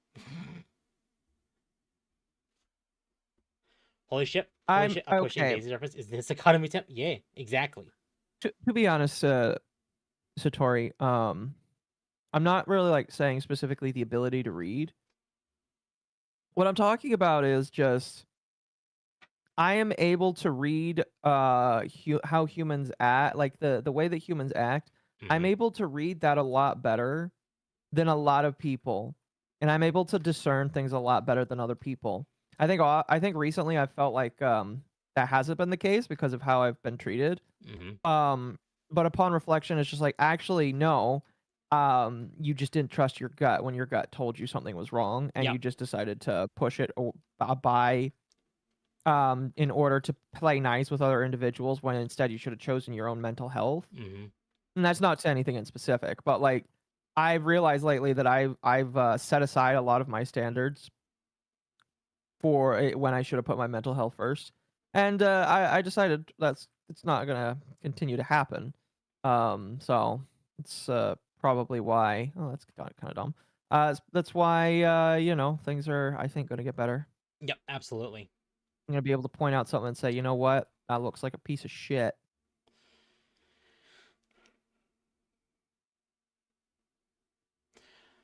Besides Invincible, Pornhub was blocked in Arizona, making it 19 states total. Yes. So that I would... saw a couple content creators like cheering this on, and I'm just like, you guys are crazy, You're crazy. man. So the red states listed are the ones that Pornhub is banned in. Or, sorry, blocked.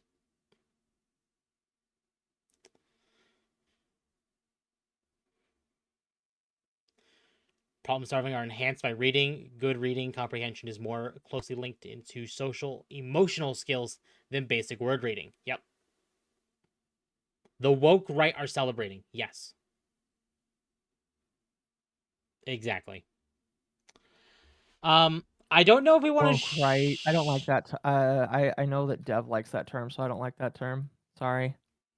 Unfortunately, Dev champions that term, so I feel like we have to just find another term for it. The anti-wokes. The anti...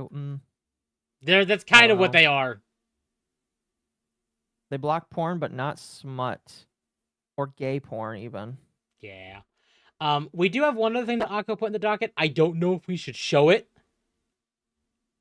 No, we don't have to show that. But it says, Portland leftists are blocking roads while holding a nude die-in to protest ICE. And of course, Portland is allowing full public nudity. Remember, this isn't the shit you're voting for when you vote Democrat. This is the shit you're voting for when you vote Democrat. Think twice before casting that ballot. Alt-right extremists, dissident right. Dissident right works better. I like that one too. The reason why Pornhub isn't in Texas is because the state's age verification. Texas isn't banning it. It's just Pornhub isn't airing in the state. Yes. Age verification is a form of banning it, though. It's just something that you can't really complain about.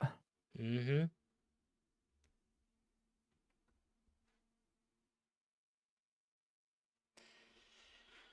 Okay. Now that was it.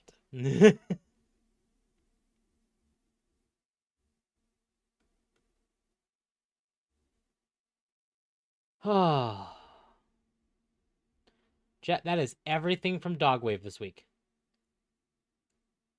And I was worried we weren't going to make it past the 3-hour marker, and we did.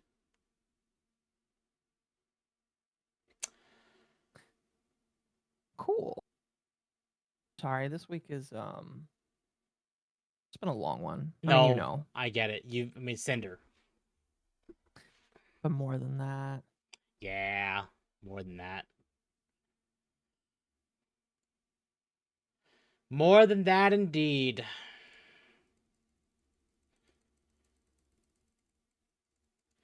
All right. Chat. Plan for next week. We're doing Grounded on Wednesday night. Hopefully this time I don't crash the server again. I don't believe you won't.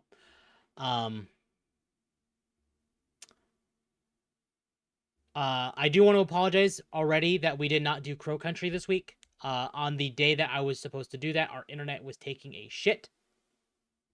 And I did not want to bother you all with me complaining about my internet or the internet just not working in general. So, Owl. Brand new owl mob. So I thank you for the patience. We will be starting Crow Country this week, so long as the internet works. Otherwise, Grounded the Wednesday night. didn't want to turn the router off and on again. No, it was an actual issue with our service provider. They were doing a planned maintenance that day and didn't tell anyone.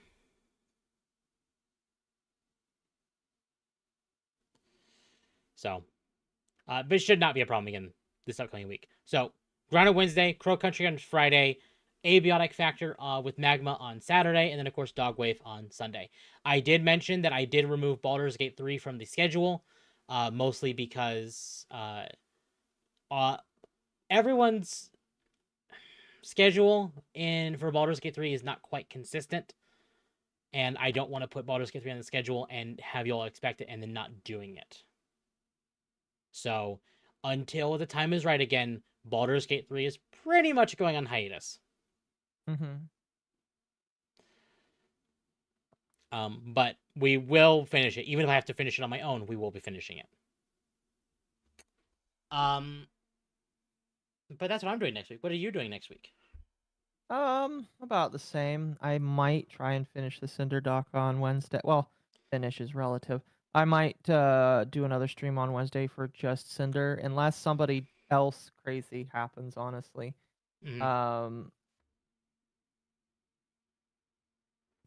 Yeah, but yeah, like really isn't much that's changed. Right now, I'm observing outside of the Cinder stuff. I'm observing a couple of individuals. Do you remember Akemi? Kind of, yes. I followed her at All one right. point. I did unfollow her. Probably when I talked to you about what happened. Yeah. So, and I'm not trying to step on anybody's toes. If you like the Akemi girl, fine with me. I don't care. I don't do guilt by association or follow by association. I'm just letting you know what I'm noticing. So Akemi, for those that don't know, is a former VTARDS girl. Okay? And she got prominent basically by calling a bunch of people retard, and then everybody pissed their pants when it happened and gave her way more attention than she really deserved for just calling people retards. And she was a trad cat. I say trad cat even though she was like trad Christian, and she was like super anti-porn, super anti-lolly, all this kind of shit. She started a group called VTARDS with a couple other individuals. Saturn, Shiro, Nines, and then there was the Nazi Miku girl that everybody later found out was a male Jewish guy that was apparently at January 6th. Let me tell you, that was the funniest thing to figure out. I'm gonna be real with you. Funniest fucking thing. This guy was on January 6th, basically. So, everything implodes because all of them just decide to come together very randomly. And I don't really hold this against any of the ones that are actually pretty chill, because Nines, Shiro, and Saturn, they're actually pretty chill individuals. But they all broke up. Like it literally lasted less than a month. I see some people saying that like, oh, I knew that was coming. It's like I think everybody called it from a mile away. However, excuse me, I don't know if you heard that. Excuse me. I don't know if you heard that. Or, excuse me. Brain, I'm tired. But like, it basically was everybody that was kind of outside them kind of knew what was going to happen. The extent as to what happened, I don't think a lot of people knew, because a lot of them got doxxed, unfortunately. In fact, I think every single one of them was doxxed. Well, although Akemi had been doxxed in the past. But the big problem is that Akemi... Well, okay, there was really two problem children, because out of the 5 of them, 3 of them were completely normal. Completely normal, real women. Okay? One of them, or the other 2, Akemi and Nachisu Miku, were completely fucking insane. And because of that, like, people identified that they were problem children. First, everybody figured out that Nachisu Miku, surprise, surprise, surprise, the guy that sounds like he's using a voice changer, is using a voice changer, even though he said he wasn't using a voice changer. And so people figured that out pretty quickly. And the girls felt betrayed, basically. Kind of understandable, to be completely honest. And then they kind of separated. And then also Shiro was like the first to go, um, because of how Akemi was like acting and all that kind of stuff. Because I think Shiro was like she's not like pro lolly, but she's not anti lolly. She's just like one of those live and let live people, kind of like me. And Akemi kind of like blasted her for that, saying that lolly is like saying all the normal shit you see people say. Right. And so she quickly separated. And so basically all of them eventually just like tore apart. Although it was my understanding that a couple of them remained friends, except for the Miku girl and Shiro, because Shiro was the first to leave. The update is really just Akemi has gone from trad born again Christian to Gooner fail girl that likes to allegedly potentially get into drugs. I'm not kidding. I have seen like that apparently she is not like she doesn't own drugs, but like she jokes with Elf and Psyop about it. She's like very heavily she's gone very heavily from Christian into she's a gooner now, and that she's like really into gooning, and she likes doing teasing with she loves doing teasing with her audience. It's like, oh, you guys should like totally I hate saying this when I say it, but you should totally jerk off to me. Like legitimately, she's doing stuff like that. And so kind of weird. Kind of weird. Yeah, a little bit. A lot of people kind of saw it for what it is. A lot of people do see it for what it is, especially me. And unlike last time where she had a whole bunch of Christian conservatives that were calling me racist names, very funny enough, because they thought I was black. It seems like, you know, a lot of the people that used to support her are just kind of like, okay, this is kind of fucked up. Backtracking, yeah, she backtracked on a lot of her old statements very quickly. And the thing that's really sad to me, and I'll sum it up here, is Akemi is somebody that very obviously wants to belong somewhere, and they are seeking that belonging by being as fake as possible and jumping from community to community to community. Because here's one thing that I don't think people notice. She's with Elf and Psyop right now. She's done some streams with her. A lot of people don't know that she was like a very anti-Elf and Psyop a while ago, because she was anti-gooning, basically. And so it really rings hollow and weird to me that she's like trying to get with Elf and Psyop and like be her buddy, when literally a little while ago she was heavily against Elf and Psyop. And so it is weird. I'm obviously watching that. Well, I say I'm watching that situation. People are going to say I'm a stalker, and it's like, no, I'm not. I'm not like watching the situation like a stalker. I'm watching this like a normal individual watches a train wreck as it's coming into the station. And so I will be watching that situation. I've seen that she has already burned the bridge with the former VTards girls, minus the Nazi, because the Nazi was already kind of just like booted away to begin with.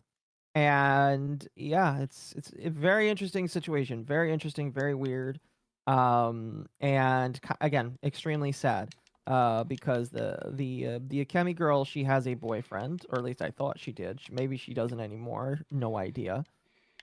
Akemi Kurai, yeah, well, she's not Akemi Kurai anymore, because so she's had 2 Twitter accounts suspended.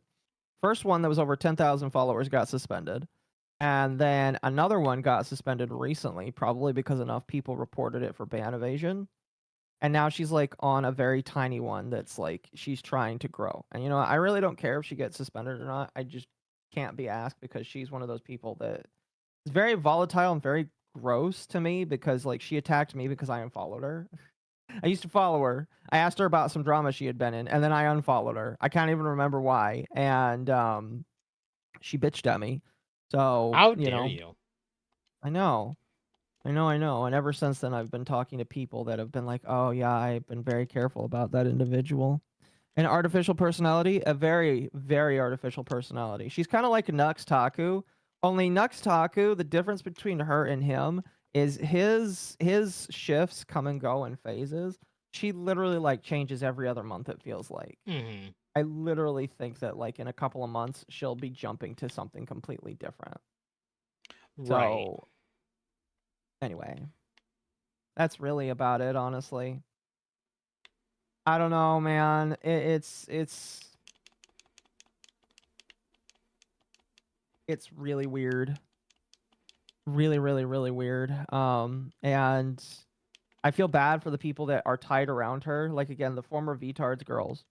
They're all really nice people. I've met all of them. They're not really here for drama. They just want to, like, well, all of them, a good chunk of them seem to be Christian, which is kind of why they all kind of came together, is because Kemi was doing the Christian grift.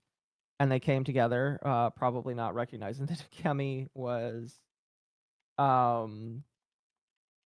not really being serious. And so I feel bad for them, because like that's not what they deserve. They deserve quite a bit better, in my personal opinion. So, you know, she's Cat Girl VTuber now. Oh, is that what her thing is? Hold on.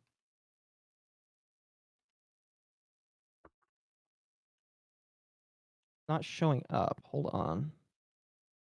Oh, I forgot to add the T in there. Yep, I did.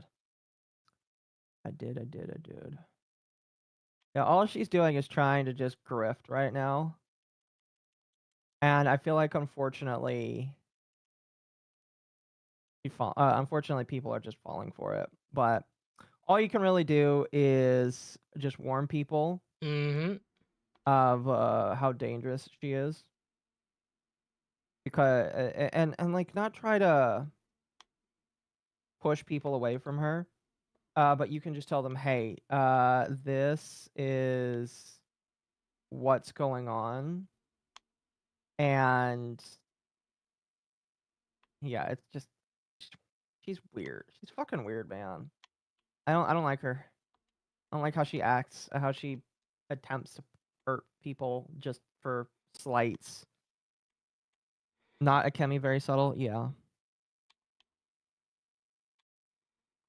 Yeah, pretty much. I will give the obligatory, don't bother this person, don't push or poke this person. Leave them alone, let them sit in their own filth, because apparently now, as being a girl failure, they like to pretend that they're a filthy individual, that they're into gore now. And I would suggest Lumi go give them a hug, but like Lumi, I remember when this all started, back when I was talking consistently with Lumi before she started getting really serious with work. Lumi and I talked extensively about just how gross this individual was. So I know she wouldn't like this individual at all. At least I think so. You know, I don't know. I'm not one to say what Lumi is or isn't allowed to like. Maybe she would like him. I don't know. That's all I got, though. That's all I got. I didn't work too much on the item sorter tonight, chat, but I don't know. I've just kind of been busy. I did do a decent chunk in Hollow Knight tonight. I'm just playing that again for funsies. Yeah. It is crazy. It is crazy getting into back into it with a game where I can't hang on the ledge, and I'm like, I want to be able to hang on the ledge, and I can't do that. That really, or not hang on the ledge. And what's it called? Where you can like, no, yeah, it is ledge grabbing, mantling. That's what it's called. Anyway, I'm tired. Is it bedtime then? If you got nothing else, then we should be. I got nothing else. Chat, if you like the content, I would greatly appreciate if you'll like, subscribe, hit the bell for notifications, follow me on YouTube, Twitch, Kick, all the fun platforms. Back on Wednesday for Grounded. Here, I'm gonna link my stuff in your chat as well. At least my YouTube. All right, chat. I'll see you on Wednesday, unless somebody dies. No one dying. Or somebody replies to the Cinder Doc. Otherwise, I'll see you then. Peace out, chat. Actually, wait, no. I forgot one more thing. I forgot one more thing. Don't go, chat. Don't go. So tomorrow, let me actually see if I can pull up his tweet. Legal mindset. You guys know the legal mindset here. Let me pull up his tweet. Oh, he added the thing to his account now. Now he actually puts Mythic in his thing. That's neat. Hold on. So legal mindset wanted to set up a thing. He wanted to set up a thing for tomorrow. And you should pay attention to that thing. It is about the Cinder situation. If you're interested, okay? If you are interested, Legal Mindset is going to do a thing on this a thing about Cinder tomorrow. You should pay attention. So, just letting you know it's going to happen tomorrow. I will definitely be paying attention myself. So, if you're interested, follow him and wait to see when it happens. That's all I got. So I'm gonna leave you guys off for now. You guys have a good one. Oh, you're not gonna raid? I don't have. I'm sending people on YouTube, just not on Twitch. Okay, chat on YouTube. How about you go give Wolfie some love? Wolfie's gonna be doing Baldur's Gate 3 tonight with some friends. Hi, chat. Otherwise, chat, I will see you all Wednesday for Grounded. Have a good night, chat.